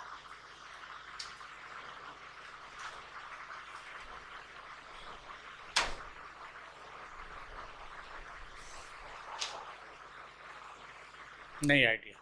You just discovered the iron, the process, whole process, how to make coin from that iron, that process was not known to them. देखिए bank में है ये जनाब, समझ गए ना। इनसे अच्छा जवाब हम लोग किसी से एक्सपेक्ट करेंगे क्या? नहीं ना। मैं आपसे कह रहा हूँ, आप सबों से नॉलेजेबल है कि नहीं? बैंक, सिक्का, नोट किस पे सेक्रेटरी का होगा, किस पे गवर्नर पे होगा, है ना। और जो सिक्का अभी रिसेंटली आ रहा है 20 रुपए का सिक्का, वो कनाडा का है, फ्रांस का है, कहाँ की, ये भी तो जानकारी होगी आपको कि नहीं? तो यार जानकारी तो रखना पड़ेगा, ठीक है ना। हाँ जी, आप सर आयरन अभी भी बहुत हुआ था, उसके बाद ये लोग आयरन का सिक्का बनाने के लिए इनके पास मत है ना, आयरन का ही लोग हथियार बनाए थे और उनको जो पंच मार करना था तो चांदी पे आराम से कर सकते, लेकिन आयरन पे नहीं कर सकते थे। मामला बड़ा हिटाइसी है यार। आप बता दो बालक, आपसे मैं आप ही से जैसे पूछूंगा वही जवाब देगा। सर लैक ऑफ नॉलेज हो सकता है। अब मैं सवाल फिर आपसे कर रहा हूँ, अभी सिक्का लोहे का होता है कि नहीं, आपसे पूछ रहा हूँ। हाँ, नहीं होता है। क्या कारण है कि अभी तक लोहे का सिक्का नहीं बना? आप बताओगे लोहे का होता है, शांत रहो आप। होता है कि नहीं लोहे का? सोचा कभी? नहीं सोचा। आप यार सरकारी अधिकारी हो, नहीं सोचा। आप भी नहीं सोचा? अरे मेरे मालिक, बैठ जाओ। अरे मेरे मालिक, सिक्के को अगर डाल दोगे आप 50 साल के लिए तो मिट्टी को निकालोगे, आयरन ऑक्साइड होगा और खत्म हो जाएगा, सॉइल बन जाएगा। क्लास में मैं बता चुका हूँ, ऐसा नहीं है कि अधूरी चीज़ें। और आप जी खुशबू थोड़ा महका करो ना, लोग भी सूंघे कि भाई पढ़ के आती है खुशबू तो चमत्कार कर रही है। अच्छा, you should have to investigate करो। आपके पास सिक्का आता, पता करो मैनेजर से कि सर ये इंपोर्ट होके कहाँ से आ रहा है 20 वाला सिक्का। इंटरव्यू में तो पूछा है बैंक ऑफिसर, सारी जानकारी मिल जाती है। हाँ सर लोएस्ट कम फिर एक्सेप्शन है क्या? लोएस्ट कम, जो लोएस्ट कम है क्या बोल रहे हैं? आयरन पिलर, हाँ वो एक्सेप्शन है क्या? अरे मेरे भी यार, आयरन, नॉन रेस्टिंग आयरन एक ही बार बना है गुप्त काल में। अब तक वो टेक्नोलॉजी पूरी दुनिया में डेवलप नहीं हुई है, लेकिन भारत में थी। आयरन जिस तरह से प्योर गोल्ड का इस्तेमाल किसी काम में नहीं हो सकता, बेकार, जब तक से उसमें कॉपर नहीं डालोगे, जब तक से उसमें क्रोमियम नहीं डालोगे, तब तक से वो यूजफुल। प्योर कॉपर कभी भी मान्य नहीं होगा, वो तुरंत उसमें क्या होगा, हाँ उसमें कार्बोनिफिकेशन होगा और डिस्ट्रॉय हो जाएगा। उसमें जब तक से जस्ता नहीं मिलाओगे वो चीज़ें नहीं हो पाएगी। ओके, तो you people have to alert. और 80% नॉलेज अपने आसपास की चीज़ों से बच्चे करोगे। बुद्धि वाला सपोज 2000 का नोट आया, फक से रखो मत, थोड़ा सा देख लो, थोड़ा सा देख लो। मेरे साथ 2 समस्या हो चुकी है 50 के नोट के चक्कर में। दे दिया, नहीं दे दिया मैंने, सोचा कोई और नोट होगा, है ना, उसी टाइप का कोई और नोट है, आई एम फॉरगेटिंग एग्जैक्टली। तो उसने बोला कि सर आपने 50 का दिया है, ये 5 का नहीं दिया, या कुछ ऐसा बोला उन्होंने। तो थोड़ा सा देखना पड़ेगा। आंख बंद करके कुछ भी खा लेते हो नहीं ना, देखो ना यार, कहीं कीड़ा नहीं हो, कुछ मकोड़ा नहीं हो, फट से खाना शुरू मत कर दो, थोड़ा सा देखो, है ना। Every person has to be very clear about that.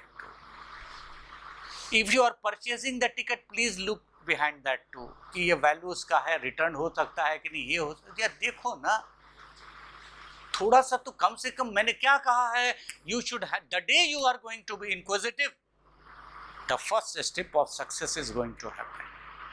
आप जहां क्विजिटिव हो गए, आपकी सफलता को कोई रोक नहीं सकता। उसके कारण कितना प्रॉब्लम होता है। मुझे जो प्रॉब्लम होता है, मुझे देखने नहीं आता था, वो होता ना गाड़ी ड्राइव करता था, लोग पीछे से कमेंट करते थे कि पता नहीं ड्राइवर साहब घर पहुंचाएगा कि नहीं आता था, सीखना पड़ा हमें, बाकी नहीं, अब सब सीखना चाहिए, समझना चाहिए। तो you should have to be inquisitive, और इनक्विजिटिव जहां होगे, UPSC is in your hand. और इनक्विजिटिव होगे बच्चे, तभी आपका सोच बढ़ेगा। किताब में जो लिखा है वो तो लिखा है ना, सोचो ना, अंडरस्टैंडिंग। और मैं फिर दावा कर रहा हूं कि एनसीईआरटी का शब्द आप पढ़ लो। जिस दिन मैं लिख के दे दूंगा certificate, you are going to pass UPSC. NCERT अगर 6वीं से 12वीं तक शब्द मीनिंग के साथ जान के पाठ कर लिया तो नहीं। ओझा जी आएंगे, कहेंगे कि 5 शब्द पूछूंगा एनसीईआरटी का, 4था में बेहोश हो जाओ, वो साफ कहेंगे, यही शब्द कहेंगे वो, कि 4 पूछा हूं अभी तो तुमसे, पांचवा जहां पूछा बेहोश हो जाओगे, मैं बेहोश नहीं करना चाहता। तो ये छोटा सा चैलेंज क्यों नहीं एक्सेप्ट करते हैं? कोई प्रॉब्लम है क्या, या किसी के बारे में? सर उदाहरण जो भी एग्जांपल्स देते हैं, जो भी एग्जांपल्स देते हैं किसी भी चीज की, तो रिलीजन से जोड़ करके देते हैं सर। तो देखते हैं कि भगवान श्री राम के भगवान श्री कृष्ण, क्योंकि इन लोग कर सकते हैं, हम लोग स्थिति नहीं देंगे। हम लोग अर्ली वैदिक में आ गए, अभी तक भगवान श्री राम कहाँ बताएंगे? ऐसा है कि हिप्नोटाइज कैसे हो गया। सॉरी, मैं पब्लिक डोमेन से बोल रहा हूँ। तो हर आदमी को एक मैजिक मंत्रा है, चीज़ें हैं, कनेक्ट करते हैं। अध्ययन किया है उन्होंने, फैक्ट से जोड़ेंगे, सवाल करके देखो ना, फिर तो बैंड बजा देंगे तुरंत, एक सेकंड। विद्वता है, उस फील्ड में है, वर्क किया। और मैं उस अनायास चीज़ को मैं घुमा नहीं सकता हूँ, मैं कंटेंट से आगे नहीं जाऊँगा, उसको आपको प्रैक्टिकल लाइफ से दूँ। क्या सर उसका कितना जरूरी, कितना सही चीज़ है, उन चीज़ों के बारे में तो हम लोग को सब जानना ही। सही चीज़ हो या ना हो, आप तो मंत्रमुग्ध हो जाओगे, मंत्रमुग्ध हो जाओगे। इसके बारे में अब तो हम लोग को जाना होगा। हम लोग वैदिक पीरियड पढ़ रहे हैं सर, तभी हम लोग भगवान श्री राम या कृष्ण जैसे कोई। अब भगवान देखो, भगवान श्री राम, पहली चीज है कि भगवान मत बोलो आप, वो एक इंसान थे, तो फिर आपका लॉजिक ही खत्म हो जाता है। पीरियड वगैरह वो नहीं, वो मिथिकल एज है ना, वो कहीं कहा हुई चीजें। हिस्टोरिसिटी किसकी? कृष्ण की है। मथुरा का कॉन्सेप्ट आता है, जिसकी हिस्टोरिसिटी है, हिस्टोरिसिटी है। जिसका इपिक एज है, इपिक एज है, उसको तो हम लोग कर ही नहीं सकते हैं, डिनाई कर ही नहीं सकते हैं। लेकिन आजकल के इतिहासकार उसको चाहते हैं कि प्रमाणित कर दें। कैसे प्रमाणित होगा? बिना उसके प्रमाणित नहीं हो सकता है ना। जितने भी लोग हुए हैं, अब प्रॉफिट मोहम्मद है, उनको भगवान क्यों मुस्लिम नहीं मानते हैं? जीसस क्राइस्ट है, उसको भाई मानते हैं। आप समझते हैं ना? तो ये तो चीज़ है। महात्मा बुद्ध को भगवान बुद्ध कहना शुरू कर दिए हैं। उन्होंने खुद कहा कि भगवान नहीं हो यार, एक साधारण आदमी। यहाँ तक कि अम्बेडकर को भगवान अम्बेडकर शुरू कर दिए। तो ये कल्ट वर्शिप है, आगे मैं बात कर लूँगा उस चीज़ के लिए। तो this way you should have to proceed. Is it clear? Clear हो गया ना? क्या आयरन का कभी नहीं था और ना भी होगा? तो सोचिए कितना तेज था उस समय का आदमी। Just imagine about that. Okay, it contributed a lot. यहाँ तक के जो औजार हथियार बनता है वो प्योर लोहे का बच्चा नहीं बनता, उसमें क्रोमियम मिला हुआ होता है। पिग आयरन नॉर्मल आयरन होता है ना, जो रॉ में निकाला जाता है, लेकिन उसमें चीज़ें दी जाती है। स्टेनलेस स्टील क्यों कहा जाता है? क्रोमियम जितना ज़्यादा बढ़ाएंगे उसका डेंसिटी बढ़ेगा, चीज़ें बढ़ेंगी, और उसका सॉलिड, या कह सकते हैं कि हाँ, उसमें सबसे ज़्यादा इलास्टिसिटी है। आयरन में से ज़्यादा इलास्टिसिटी किसी चीज़ में नहीं है। अगर कोई फिजिक्स वाले आप लोग हो तो, साइंस पढ़ा है आपने, है ना? एक छोटा सा, हाँ, किस में है? उन्होंने कहा सिल्वर में है ना? मेरी बात को सुन लो। साउंड का communication, listen to me carefully. सबसे अच्छा गुड कंडक्टर ऑफ इलेक्ट्रिसिटी क्या होता है? या फिर बेस्ट कंडक्टर, यहां मैं कह रहा हूं best conductor, conductor of heat. अगर हीट का बेस्ट कंडक्टर है वो क्या हो? हमेशा याद रखना वो सॉलिड मटेरियल होगा, है ना? वो क्या होगा? और जितना ज्यादा आयरन को खींचते चले जाओगे वो लंबा खींचता चला जाएगा, है ना? सबसे बड़ा इलास्टिक मटेरियल जिसमें जो जितना सॉलिड होगा, दैट इज व्हाट साउंड का है ना? और साउंड का जो डेवलपमेंट अगर है, अगर साउंड का विकास की बात अगर कहते हैं कि कहाँ पाया जाता है साउंड, तो always you have to talk about the continue medium. जो मीडियम कंटिन्यू होगा वहाँ पे साउंड होगा, लेकिन जहाँ पे मीडियम ब्रेक करेगा वहाँ पे साउंड नहीं होगा। तो सवाल है velocity of sound in eyes, यानी परिभाषा क्या बताती है कि साउंड सबसे अच्छा कहाँ पे होगा? जहाँ पे सॉलिड, जो सॉलिड मटेरियल होगा वहाँ पे साउंड अच्छा होगा। तो मेरा सवाल है कि velocity of sound in ice क्या होगा? आइस है क्या?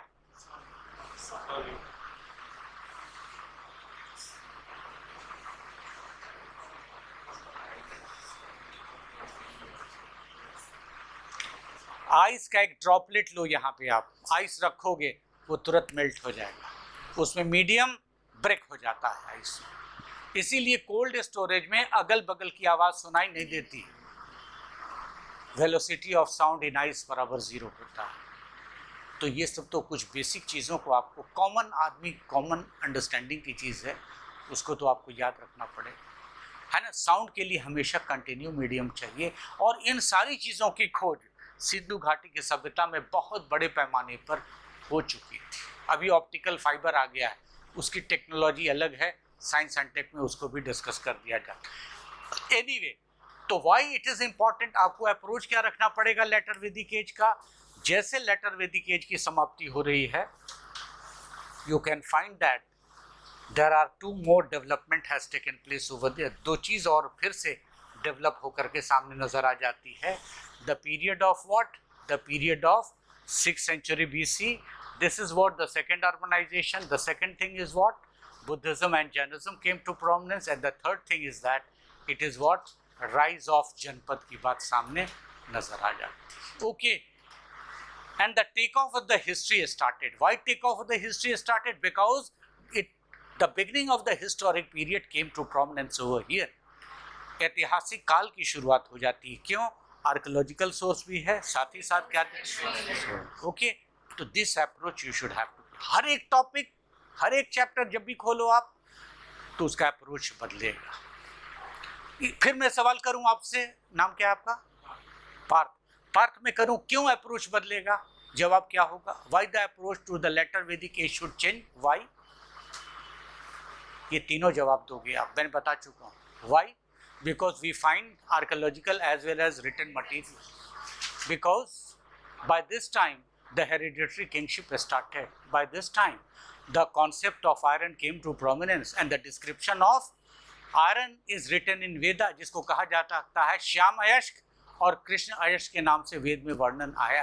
फिर जवाब क्या होगा कि पहली बार टेरिटोरियल स्टेट की शुरुआत हो जाती है, इसलिए अप्रोच चेंज हो जाएगा। Is that clear? सब कुछ चेंज होगा, कल्चरल चेंज हो जाएगा, पॉलिटिकल चेंज हो जाएगा। जहाँ पर क्या थे 33 देवी देवता, अब मामला है 2-3 लोग हैं, है ना। विष्णु का नाम आ जाता है ना, विष्णु का नाम आ जाता है, पोषण का नाम आ जाता है, पशु कह सकते हैं पशुपति का नाम आ जाता है। ये सारे लोग 3 आते, सारे देवी देवता खत्म। कारण आदमी पावरफुल हो गया, आदमी का डर कम हो गया।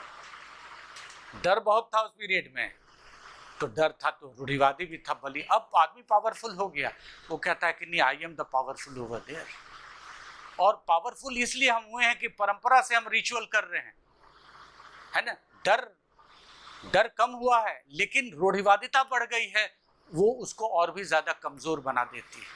और कमजोर बनाने के कारण उपनिषद फिलॉसफी आता है, इतनी सारी जो जानवरों की हत्याएं हो रही हैं, वो लॉस ऑफ इकोनॉमी जैसी चीज़ें हैं।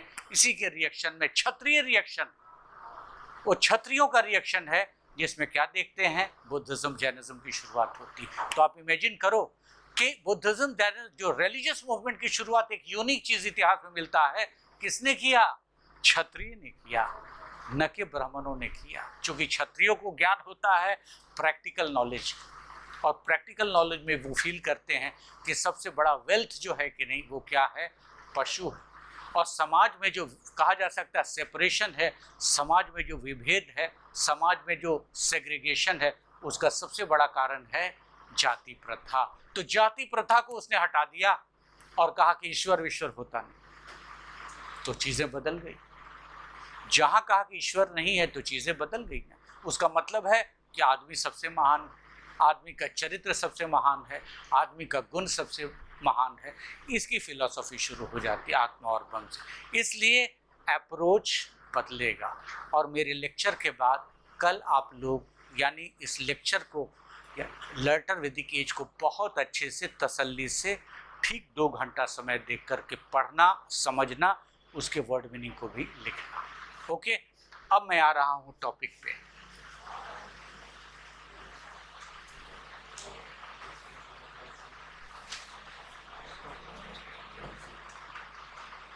Letter Vedic period. अब लेटर वैदिक पीरियड में एक और चीज को मैं क्लैरिफाई करूं आप लोगों से। लेटर वैदिक एज में और मैं क्लैरिफाई करूं। आपने क्या देखा in the very beginning, what we see that this is the condition of Indus valley civilization, देखा आपने ना। और फिर क्या देखते हैं, इंडो गैंजेटिक प्लेन में आ रहे हैं हम लोग। और इंडो गैंजेटिक प्लेन में जब आप आते हैं तो ये दो रीजन नजर आ रहा है ना। अर्ली वैदिक एज में यहाँ तक पहुँच चुके हैं हम लोग। लेटर वैदिक एज जो आ रहा है वो कहाँ पहुँचते हैं, ये यहाँ पहुँचते हैं, है ना।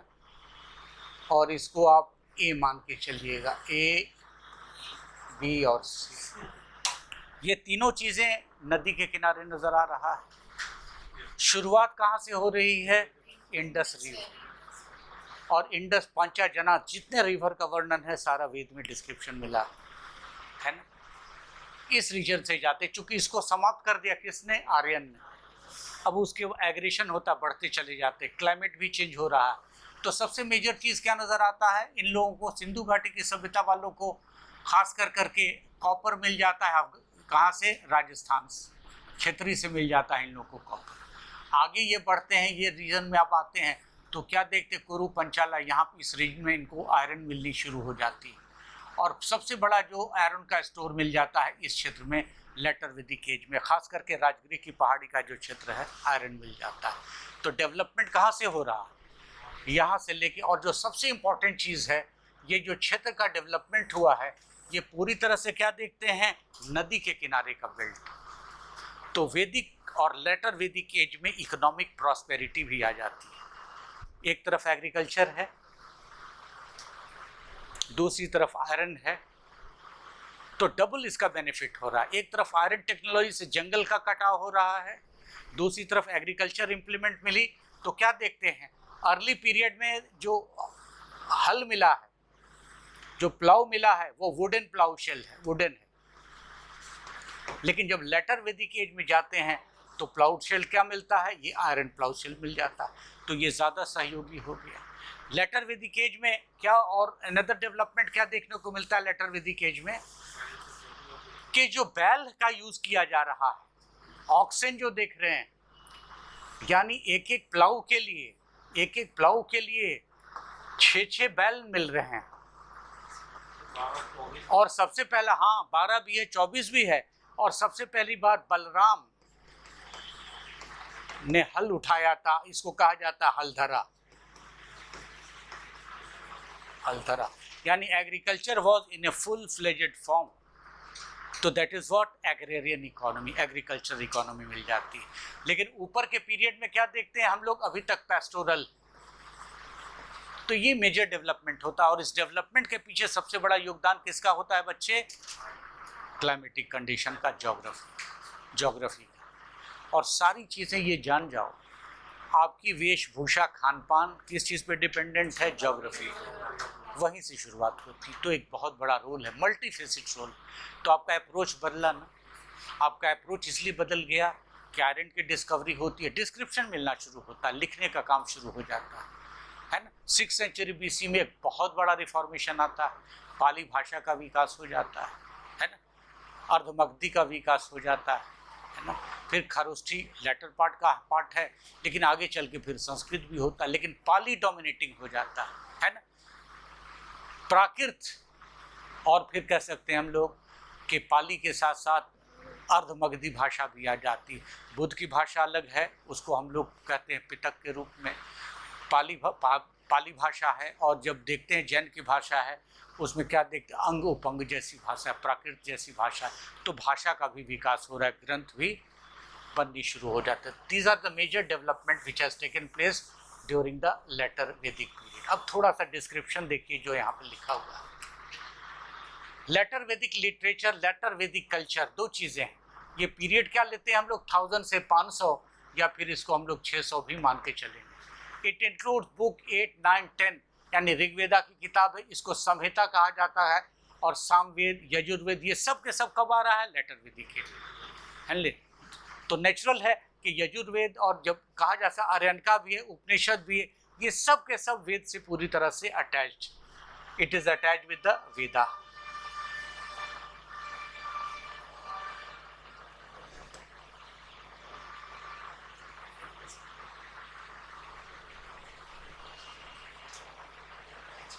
अब देख रहे हैं ये लिटरेचर की किताब है। अब इसमें सारी चीज़ में रिटन है कि रंका में क्या लिखा हुआ है, ऋग्वेदा क्या है, यजुर्वेदा क्या है, सामवेदा क्या है, अथर्ववेदा क्या है। Rigveda is a collection of hymns है, ये सारा चीज़ डिस्क्रिप्शन है, ये हर जगह लिखा हुआ है, ये हर जगह फैक्ट है ना। कॉम्पोजिशन 10वां कब लिखा गया, वैदिहा लिखा गया, इसको आप कहीं से भी देख करके पढ़ सकते हो, इस चीज़ को रिटेन करने वाली चीज़। Now the 13 one, hymns were sung in the praise of various god है, ये सारी चीज़ है ना, गोत्र है, वंश है, मंडल है, अलग अलग चीज़ों का डिस्क्रिप्शन है। ब्राह्मणाज है, क्षत्रियाज है, वैश्या है। पहली बार क्या देखते क्या है हम लोग कि इस चारों का जो डिस्क्रिप्शन मिलता है, एक किताब है उसका नाम है पुरुष सूक्त। पुरुष सूक्त, पुरुष सूक्त में ये चीज़ वर्णन किया गया है कि ब्राह्मण कहाँ से निकल करके आया, वैश्य कहाँ से निकल करके आया, या फिर क्षत्रिय या फिर वैश्य कहाँ से आया। ब्राह्मण कहाँ है, माउथ से निकलता है। क्षत्रिय कहाँ निकलता है, आर्म से निकलता है। और थाई से कौन निकलता है, वैश्य। और फीट से कौन निकलता है, शूद्रा। इसका डिस्क्रिप्शन हम लोगों को ऑलरेडी पुरुष सूक्त किताब में डिस्क्रिप्शन में मिल जाता है। तो यूपीएससी का सवाल उठ जाता है कि किस किताब में सबसे पहली बार जो डिस्क्रिप्शन देखने को मिलता है या डिस्क्रिप्शन आता है, पुरुष सूक्त में। पुरुष सूक्त में खास करके ये चीज़ दिखाई गई है कि ये डिस्क्रिप्शन को कैसे जानेंगे। और ब्राह्मण, वैश्य, शूद्र को टर्म क्या यूज हुआ है, द्विज। द्विज का मतलब है ट्वाइस बॉर्न, यानी इनका पुनर्जन्म होगा। द्विज का मतलब है उनका पुनर्जन्म होगा। सपोज अभी आप आदमी में आपका जन्म है, आगे चल के हो सकता है कि गाय में हो जाए, किसी जानवर में हो जाए, कुत्ते में हो जाए, किसी में भी हो जाए। तो जो ये 3 कैटेगरी का होगा उसे हम लोग द्विज के नाम से जानेंगे। और द्विज के लिए एक और चीज़ है कि द्विज को एक टर्म यूज किया गया है, संस्कार। हाँ, है ना। और संस्कार की जो सबसे बड़ी बात क्या है, जनेऊ। टर्म क्या यूज होता है, जनेऊ। जो थ्रेड होता है, सेक्रेट थ्रेड, वही उसको दिए जाते हैं। और उसके लिए सबसे कम उम्र रखा गया है, 14 साल का उम्र रखा गया है ब्राह्मण के लिए, उसके बाद क्षत्रिय के लिए, उसके बाद वैश्य के लिए। तो these are the description regarding that one over there. उसके बाद आइए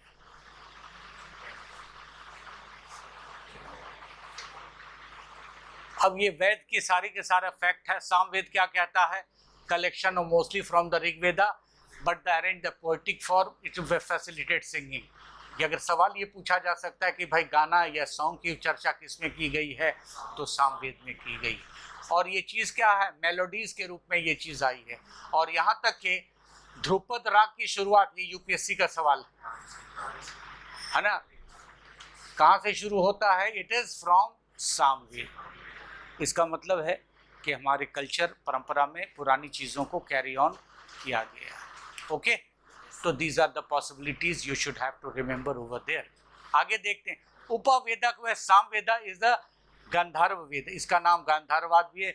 रेसिस एंड शाकाज है। Samaveda are what we can, ये काठुमना बना हुआ है, जयमीना बना हुआ है, तलवकारा एंड रन्याया, ये सारे के सारे टर्म इसके साथ में जुड़े हुए हैं। लेकिन कुछ इंपॉर्टेंट टर्म को ही याद रखेंगे, ऐसा नहीं कि ये क्लिष्ट टर्म को आपने याद रख लिया और मेजर जब आंसर देने का समय हुआ तो फिर आप आंसर नहीं दे सके हो। 14 Yajurveda, the Yajurveda deals with the procedure for the performance of sacrifice. बस एक चीज़ को ही याद रखना कि जो भी सैक्रिफिशियल रीट्स होता था, रिचुअल्स होते थे, उसमें यजुर्वेद ग्रंथ में जो चीज़ें थी उस चीज़ को पढ़ने के बाद सैक्रिफिशियल रीट्स की बात कही जाती है ना। एक एक दो मेन कोर पॉइंट को याद रखिएगा। अब क्या देखते हैं कि ये डिवाइड किया गया है कई तरह के, फर्दर डिवाइडेड। उसके बाद सकुल यजुर्वेदा कहा गया है, इसको ब्लैक और वाइट यजुर्वेद के नाम से कहा गया है। मंत्र की बात की गई है, मध्यम कानवारा का रिसेशन है और सारी चीज़ें। Black Yajurveda contains both mantra and prose explanations है। ब्लैक यजुर्वेद पूछा गया है जिसमें प्रोज और पोएट्री दोनों फॉर्म में है ना। उसके बाद क्या देखते, it contains the Kathaka, Maitrayani और Taittiriya and Kapisthala, these are the Upaveda of the Yajurveda and Dhanurveda. अब देखो धनुर्वेद की भी बात इसमें की गई है, आर्ट एंड कहा जा सकता है कि टेक्निक ऑफ वॉर, टेक्निक इसकी भी विवेचना की गई है। उसके बाद अथर्ववेद की बात करते हैं। Atharva is a collection of magical spells, यानी जितने भी जादू पल की बात करते हैं, और ये बीमारियों को दूर करने का, evil spirits and the diseases, यानी बीमारी का भी उपचार चीज़ें नज़र आ जाती इस वेद के अंतर में। तो शुरू में मैंने क्या कहा था कि ये चारों वेदा है, इसमें जीवन के पहलुओं की हर चीज़ों का डिस्क्रिप्शन है। धर्म भी है, संस्कृति भी है, व्यवस्था भी है, राजनीति भी है, साथ ही साथ रिचुअल्स भी है, सेग्रीगेशन ऑफ लॉ भी है, सारी चीज़ों का डिस्क्रिप्शन मिलता है और उस पीरियड की एक टेस्टामेंट के रूप में सामने आती है। तो इसीलिए वेदा का मतलब नॉलेज इसीलिए कहते हैं कि इसमें बहुत बड़ा डिस्क्रिप्शन सामने देखने को मिलता है। इसकी बात करते हैं, डिस्क्रिप्शन देखने को मिलता है। It is the last Veda and it considered the non Aryan work, divided into 20 कांड में बटा हुआ है, इतने हिमन है। And the Shaunaka and Pippalada are the recension of the Atharvaveda. Upaveda of the Atharvaveda is what Shilpa Veda, इसको कहते हैं हम लोग शिल्प वेद के भी नाम से जानते हैं। तो कुल मिला के टेक्स्ट है और हर एक टेक्स्ट का अलग अलग थीम है, और अलग अलग थीम को जानेंगे कि अथर्ववेद में ख़ास एक बात क्या कही गई, ये प्रोज में है या पोएट्री। जो याद रखने वाली चीज़ ये, और इस हिस्ट्री में हम लोग को खास कर करके जब एंशिएंट इंडियन हिस्ट्री का मैं डिस्क्रिप्शन कर रहा हूँ, आपका ध्यान होना चाहिए कल्चरल हिस्ट्री है ना। हमेशा पॉलिटिकल हिस्ट्री पे ध्यान नहीं दोगे आप, इकोनॉमिक हिस्ट्री पे नहीं ध्यान दोगे, लेकिन कल्चरल हिस्ट्री पे ध्यान दोगे, क्योंकि सबसे ज़्यादा जो बातें कही गई हैं वो संस्कृति की बात है। और संस्कृति, भारतीय संस्कृति एक कह सकते हैं ना डाइवर्सिफाइड, और अलग अलग क्षेत्रों में, अलग अलग जगहों में अलग रूप से है। तो इसका सोर्सेज कहाँ पे है, वेदा में। तो this way you should have to remember over here. उसके बाद अलग किताब है, इसको कहते हैं ब्रह्मनास, उसी का ही पार्ट है। ये क्या देखे हैं कि किस प्रकार से आप परफॉर्म करोगे सेरेमनी को, यज्ञ को, कोई भी पूजा, कोई भी पाठ। चूँकि ब्राह्मण एक ऐसे क्लास के नाम से है या कास्ट के नाम से जाना जाता है कि जन्म से ही इसे सुविधा दी गई है, और अभी भी कोई भी आपका जन्म से लेकर के शादी मरण तक कल्याण बिना ब्राह्मण के नहीं हो सकता है। तो इस ब्रह्मनास में क्या मेंशन किया, सबसे इंपॉर्टेंट सिग्निफिकेंट पार्ट है सैक्रिफिशियल सेरेमनी। अगर कोई सैक्रिफाइस का मतलब अगर कोई बलि चढ़ रही है तो कौन से मंत्र का उच्चारण किया जाएगा, किस प्रकार से बलि को चढ़ाया जाएगा, किस प्रकार से उसे कैरी ऑन किया जाएगा, इसका वर्णन ब्रह्मनास में मिलता है। और ये भी किस फॉर्म में, हाइम के फॉर्म में, भजन के form. The Veda is an orthodox manner, each Veda है several Brahmana attached to it. जो सेवरल ब्राह्मणास है कि वो क्या बताता है, इंटरप्रिटेशन। वेद में लिखी हुई चीज़ का आप समझ नहीं सकते हैं। जैसे किसी भी बुक, जैसे कुरान है, कुरान में लिखी हुई चीज़ की व्यवहारिकता नहीं समझ में आती है जब तक से व्याख्या किया जाए। इसीलिए क्या कहा जाता है, हदीस। हदीस पूरे डिस्क्रिप्शन के बारे में बताता है। इसी तरह से वेद में जो ब्रह्मनाज है उसके डिस्क्रिप्शन को पूरी तरह से डिस्क्राइब करता है या फिर बताता है। The most important Brahmana is Shatapatha Brahmana, इसका डिस्क्रिप्शन काफ़ी है, which is attach to the Yajurveda and the most exhaustive. It recommends the 100 you can say secret path, और ये कहा जाता है कि 100 सेक्रेट पाथ बताता है। ये छिपे हुए अलग अलग मैजिकल कहा जा सकता है, अलग अलग वे बताता है किस प्रकार से मंत्र का उपयोग करोगे, उच्चारण करोगे, और किस प्रकार से ये फायदा दे सकता है। इसीलिए सतपथ ब्राह्मण की बहुत बड़ी विशेषता नजर आती है। Another one is what, Aranyaka. Aranyaka मतलब है जंगल book. They are called forest books and they have written mainly to the hermits living in the jungle for their pupils। अब खास बात क्या है, जैसे 4 आश्रम है इसमें। पहला आश्रम क्या बताया गया है, ब्रह्मचर्य आश्रम। दूसरा बताया गया है गृहस्थ आश्रम। तीसरा बता है संन्यास आश्रम। उसके बाद वानप्रस्थ आश्रम। वानप्रस्थ आश्रम और अभी भी लोग नहीं कर रहे हैं, जिसके कारण बच्चे सब पिता को निकाल करके वो लोग किसी होम में भेज दे रहे हैं, है ना। कंडीशन आगे देख रहे हैं कि नहीं। कहा गया था ब्रह्मचर्य आश्रम में कम से कम खाओ, ज़्यादा से ज़्यादा पढ़ो। ब्रह्मचर्य का मतलब कोई उल्टे सीधे काम में मत फंसो, जो आजकल आप लोग फंसे रहते हो, चैटिंग से लेके सारा काम हो रहा है। सफलता कहाँ से मिले? सफलता तो चैटिंग में मिल रही है। और आजकल स्टाइल आप लोग का हो गया जीएम, मतलब क्या भैया, जनरल मैनेजर। तो पता चला कि नहीं सर गुड मॉर्निंग, वाह भाई वाह, है ना। तो फिर क्या है, जीएन चल रहा है, फॉर यू करके दे रहा है, अजब अजब चीज, चैटिंग का कोडवर्ड भी चल रहा है। आप सोचो इस चीज को, तो आप लोगों ने महारत किसी और चीज में हासिल कर ली है। हाँ, अब लाख शॉर्ट फॉर्म हो, लेकिन ये बर्बादी कर रहा है ना शॉर्ट तरीके से।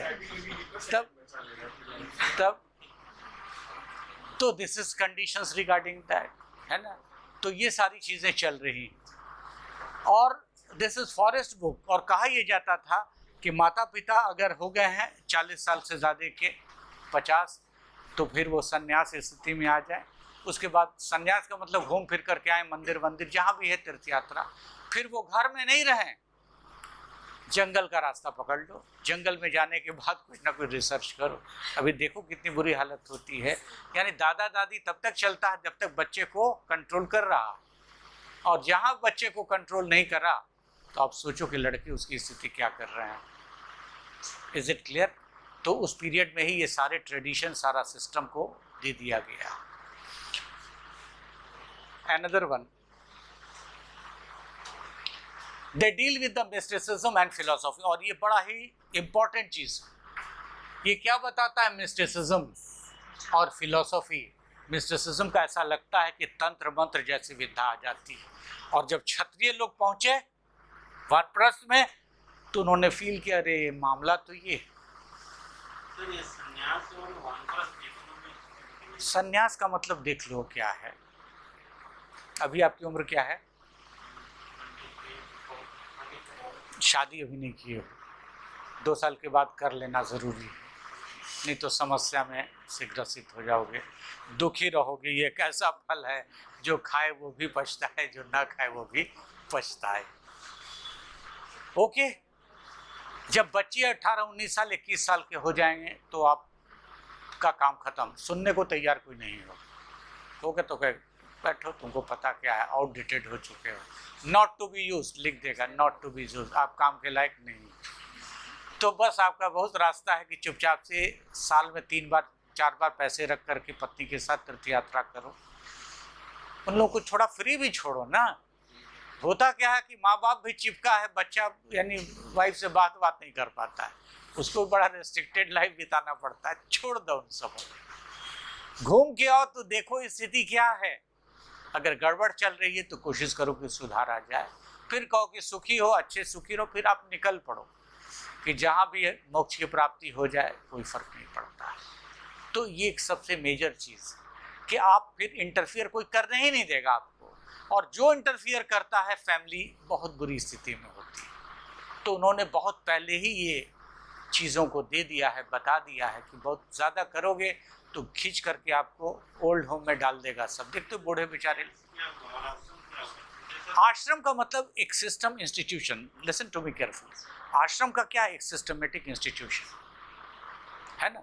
जैसे कहा जाता है कि आश्रम में रहते हैं कौन लोग, साधु लोग। वो राम रहीम की बात नहीं कर रहा हूँ, है ना, वो सारे के सारे सब जेल में है। सब ऐसा इंस्टीट्यूशन आश्रम बनाया था कि आप देखिए आशाराम बाबू को स्थिति क्या बनी हुई। तो आश्रम का रियल मीनिंग क्या हुआ, एक ऐसी संस्था जहाँ पे सारी चीज़ डिसिप्लिन के आधार पे हो, रिलीजियस हो, कल्चरल हो। That is a kind of institution, है ना, that is a kind of institution. अभी भी हम लोग उसको ऑर्गेनाइजेशन या संस्था कहते हैं, लेकिन आश्रम क्या था, जैसे वृद्ध आश्रम कहा जाता है।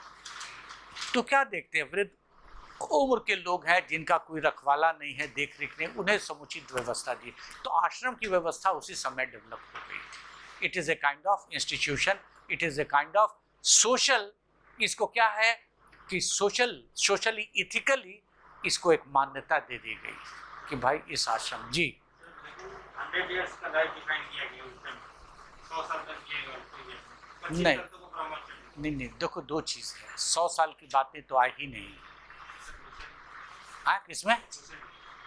लूसेंट को उठाओ और जलाओ और फेंक दो। बहुत सिंपल सी बात कर रहा हूँ। एक बात बता दो, मेरी बात को सुन लीजिए आप। यहाँ तक कि जब देश आज़ाद हुआ आप समझ रहे हो ना? यहाँ तक कि जब देश आज़ाद हुआ है तो हम लोग का लॉन्गिविटी ऑफ लाइफ क्या था?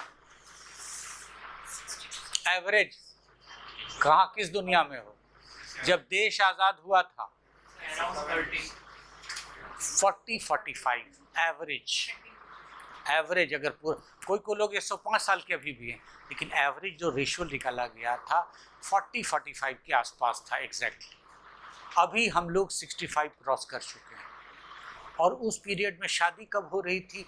यानी 21 साल में सारा संपन्न कर दो, बाल बच्चे आपके हो गए, है ना? और अभी भी वही है कंडीशन। रिटायरमेंट एज कितना है? 60 है ना? तो आप 60 है 60 है ना? इसका मतलब है कि 60 साल के बाद आप प्रॉपर फिजिकली मेंटली नहीं योग्य हो। That is the age of restitution. तो 100 साल कहाँ से जिंदा कर देगा यार? सिंधु घाटी की सभ्यता की लाइफ इरफान हबीब कहते हैं 17 से 18 साल। तो कितना बढ़ के कितना होगा वो, है ना? तो एक अलग सा अपवाद है कि लाइफ इतना हो जा रहा है। तो वो जो चीज़ है ल्यूसेंट या जो भी है, मैंने उसमें बिलीव करता। एनसीईआरटी देखो बता दिया है ना, एनसीईआरटी यहाँ तक कह देता है कि 14 साल की उम्र में लड़कियों की शादी कर दो, मेंस्ट्रुएशन पीरियड स्टार्ट हो जाता है, मैच्योरिटी।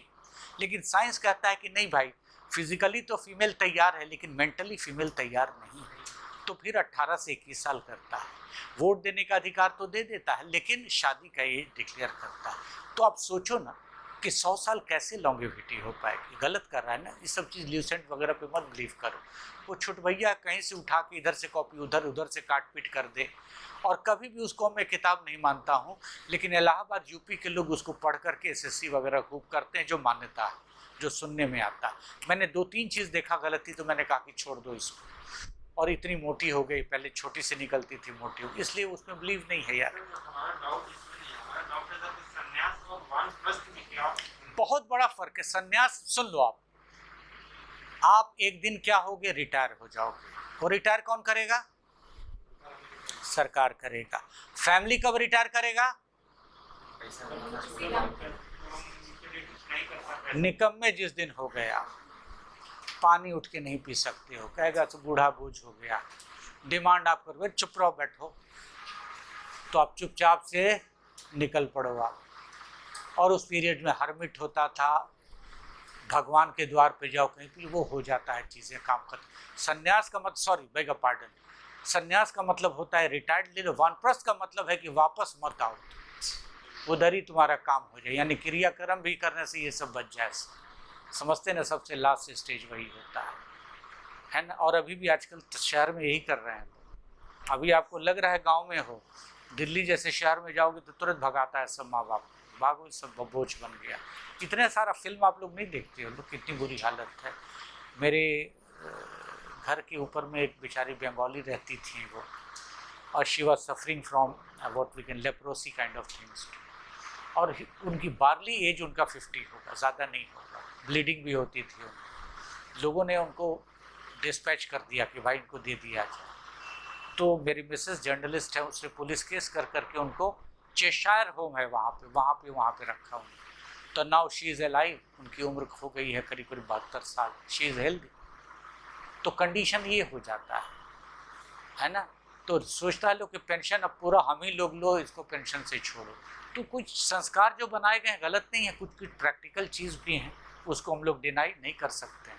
ओके, अब आ जाइए, जो सबसे इंपॉर्टेंट चीज़ आती है, जो जानने वाली चीज़ क्या है, Upanishad. And this is the pragmatic thing, और इसने बहुत बड़ा ट्रांसफॉर्मेशन ला दिया पूरे सिस्टम। उपनिषद का मतलब क्या होता है? The meaning of Upanishad is what? Sit before the feet of the गुरु।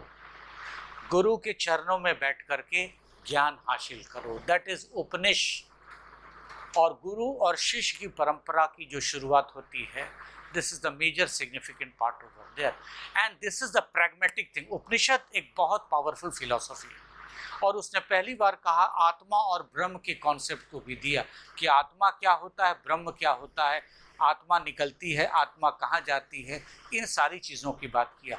और इसने ईश्वर जैसी जो कुरीति बनी हुई थी, या जो कहा जा सकता है जो जटिलता थी, जो संकीर्णता थी, या कह सकते हैं कि जो बहुत ज़्यादा रिचुअलिस्टिक, और कह सकते हैं दूसरी भाषा में कि जहाँ पर बहुत ज़्यादा अंधविश्वास जैसी चीज़ें उत्पन्न हो गई थी, वहाँ पर एक रिवोल्यूशन का काम करता है, एक बहुत बड़ा चेंज लाता है, परिवर्तन लाता है। दैट इज़ व्हाट उपनिषद। और कई उपनिषद हैं, लेकिन मुंडोग्या, छंदोग्या यानी 8-10 उपनिषद बहुत इंपॉर्टेंट है जिसकी हम लोग को स्टडी करनी है। Literary meaning of Upanishad is to sit near the someone, मतलब है गुरु के। And there are 108 Upanishads in which 13 are most prominent। इस 13 के बारे में आपको जानना है ना। उपनिषद dwell with the आत्मा, ये क्या बताता है? आत्मा की बात करता है, और फिर क्या कहता है? ब्रह्म की बात करता है, सोल की बात करता है, और सुपर सोल की बात करता है। ये आत्मा आती है कैसे, जाती है कैसे। तो एक कोर कॉन्सेप्ट आपके पास आया उपनिषद का, और बहुत ही पावरफुल फिलोसॉफी। ये आत्मा की बात करती है, परमात्मा की बात बताता है, and it is completely pragmatic. ये पूरा के पूरा व्यवहारवादी सिद्धांत पर आधारित है। ब्रह्म and focus on lot of philosophy about life, universe, self, body, sacrifice. अब ये सारी चीजों के बारे में अध्ययन करता है। निष्कर्ष क्या निकलता है? कहता क्या है कि सैक्रिफाइस, दिस इज अनप्रैग्मेटिक। लेकिन ये बात किस चीज की करता है?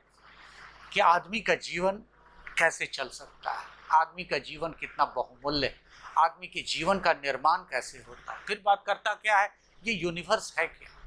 और निष्कर्ष पे ये पहुंचता है कि यूनिवर्स एक नेचुरल सिस्टम, जहाँ पर स्टार भी हैं, जहाँ पर सेलेस्टियल बॉडी भी हैं, जहाँ पे प्लेनेट भी है, जहाँ पे सेलेस्टियल बॉडी मतलब है धरती भी है। इन सारी चीज़ों की व्याख्या करता कौन है? It is Upanishad. यूनिवर्स की भी बात करता है। उसके बाद क्या देखते हैं?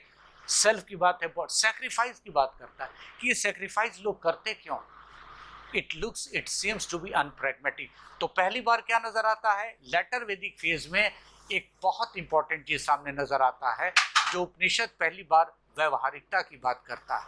Okay, and they emphasize that knowledge of the self और Atma should be acquired, and that the relations of the Atma with the Brahm should be properly understood। और कहता क्या है कि समझो ये आत्मा और ब्रह्म है क्या, ये आत्मा आती कहाँ से है, और ये ब्रह्म होता क्या है। इसके बारे में जब तक आदमी को नहीं पता चलेगा, मानव अपने बारे में नहीं जान सकता है। और जब तक से मानव अपने को अपने बारे में नहीं जानेगा कि मानव का जन्म किस पर्पस से हुआ, तब तक पर्पसफुल लाइफ डेवलप हो सकती है क्या? नहीं हो सकती। तो ये बहुत बड़ा ट्रांसफॉर्मेशन आता है कि इंसान पहले आपको समझे कि इस धरती पे आने का उसका पर्पस क्या है, उद्देश्य क्या है, या फिर नेचर ने क्यों मानव का जन्म दिया है ना। नेचर ने जानवरों को भी जन्म दिया है, नेचर ने प्रकृति को भी बनाया है, लेकिन साइंस भी कहता है कि human being is the super species on the earth. जो ह्यूमन बीइंग है एक सुपर स्पीसीज है। किस चीज़ पर? धरती पर। धरती पर क्या है? मानव एक सुपर स्पीसीज है, इससे महान कोई चीज़ नहीं होती।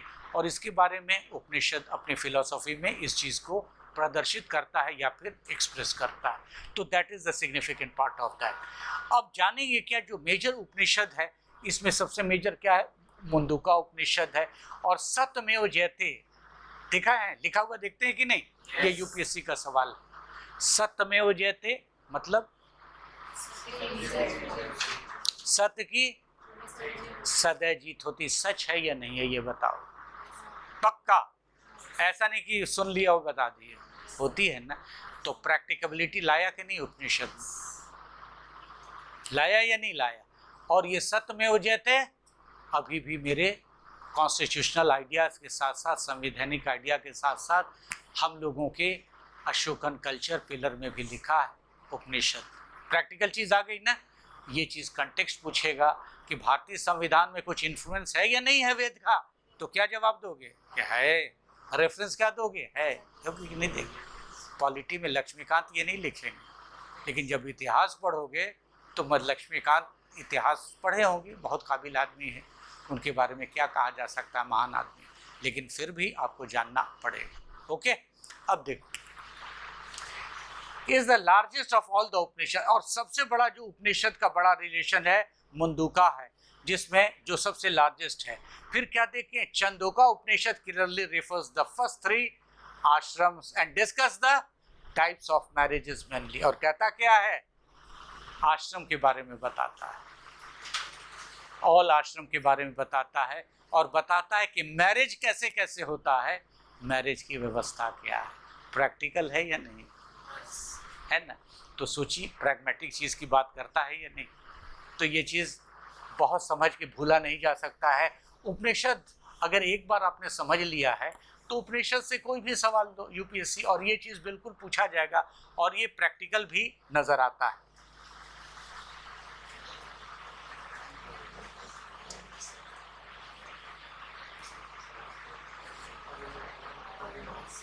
ट्रांसलेशन फ्रॉम, है ना, from untruth lead to me the truth, from darkness lead to me the light, from death lead to me the immortality, है ना।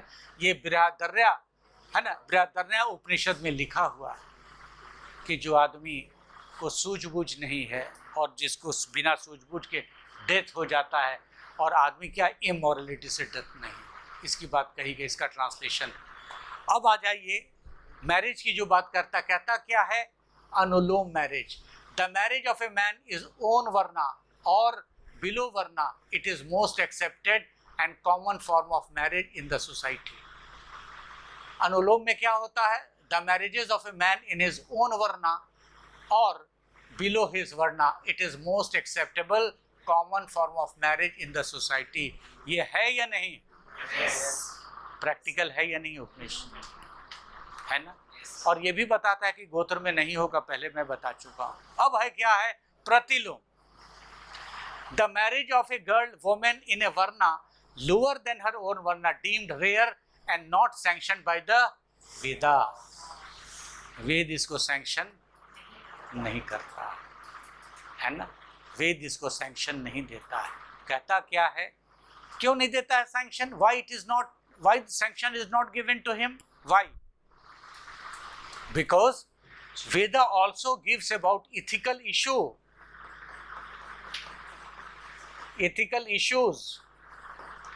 And what do you mean by ethical issues?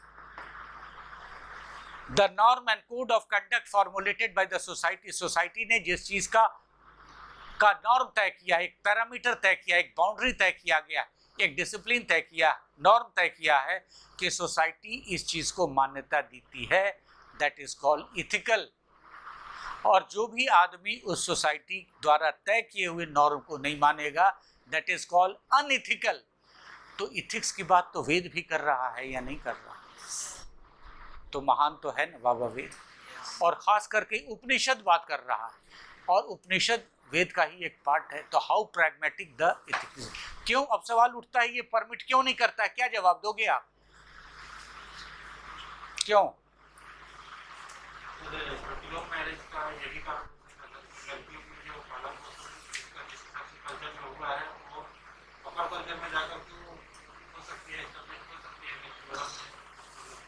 उसका conditions क्या है, there should be a balance. क्या है, balance. चूंकि अगर दोनों का कल्चर में बहुत बड़ा वेरिएशन, बहुत बड़ा डिफरेंस है, तो क्या मैरिज लाइफ हैप्पी होगी? तो कहता है कि मैरिज लाइफ को भी हैप्पीली गुजारो। जब ऋग्वेदा कह देता है कि मनपसंद शादी कर लो, तो ये भी तो कहेगा ना भाई, कितना बड़ा रेस्ट्रिक्शन है, आप समझते हो कि नहीं, कितना खतरनाक चीज़ है। कहता है बेटा ऐश कर लो, लेकिन शादी एक ही करोगे। रिस्ट्रिक्शन हो गया कि नहीं, ऐश कहाँ से करो। फिर क्या कहता है, शादी कर लो मन मुताबिक, लेकिन अपने ही वर्ण में। रिस्ट्रिक्शन हो गया कि नहीं हो गया। वो कहता है करो भी, लेकिन मेरे हिसाब से। माता पिता कहते हैं आपको कि ठीक है महीने में 2 फिल्म देख लो, लेकिन बेटा आईएएस करना। रिस्ट्रिक्शन लगा दिए कि नहीं लगा दिए। तो balance of power, ethically these people they are very much sound and practical. अगर सवाल पूछ दिया जाए ऑप्शनल वालों के लिए, इस तथ्य की पुष्टि करें कि ऋग्वेदिक या उपनिषद ने बहुत सारे चीज़ों को एथिक्स के आधार पर बनाया है या डेवलप किया है, तो बहुत आसानी से जवाब भी दे सकते हो। और बोधी वाला आप तय कर सकते हो कि किस टाइप, मैं और भी डिस्क्रिप्शन कर रहा हूँ, किस टाइप की शादी आइडियल होगी। आइडियल होगी, करनी है तो सबको करनी है, लेकिन आइडियल किसके लिए होगी, आप समझ लो कि किस पैरामीटर या किस फ्रेम में आप फिट हो सकते हो, आपको फिट करने का मौका भी मिल रहा है।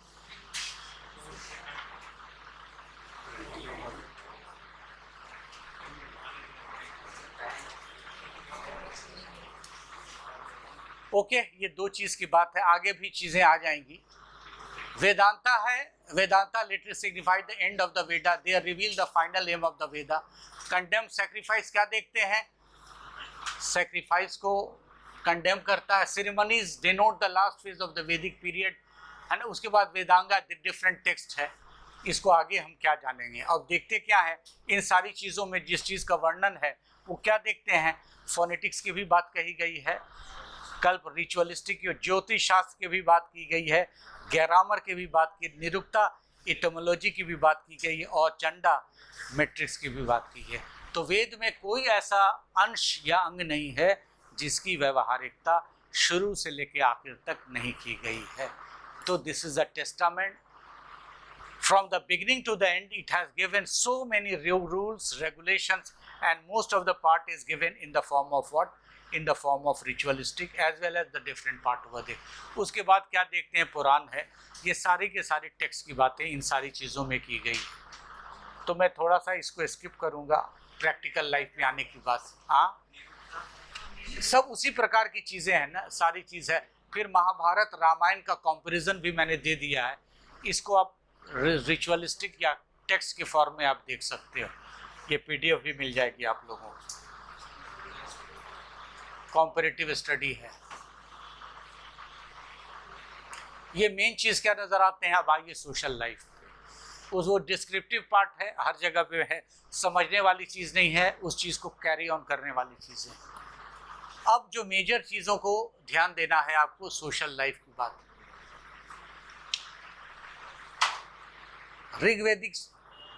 ऋग्वेदिक सोसाइटी वॉज पैट्रियार्कल, जो क्या देखते हैं, ऋग्वेदिक की बात जो की है, सोसाइटी की बात की गई है, लेकिन हम इस चीज़ का शायद डिस्क्रिप्शन कर चुके हैं। आइए मैं देखता हूँ, जस्ट ए मिनट, कोई बात नहीं है।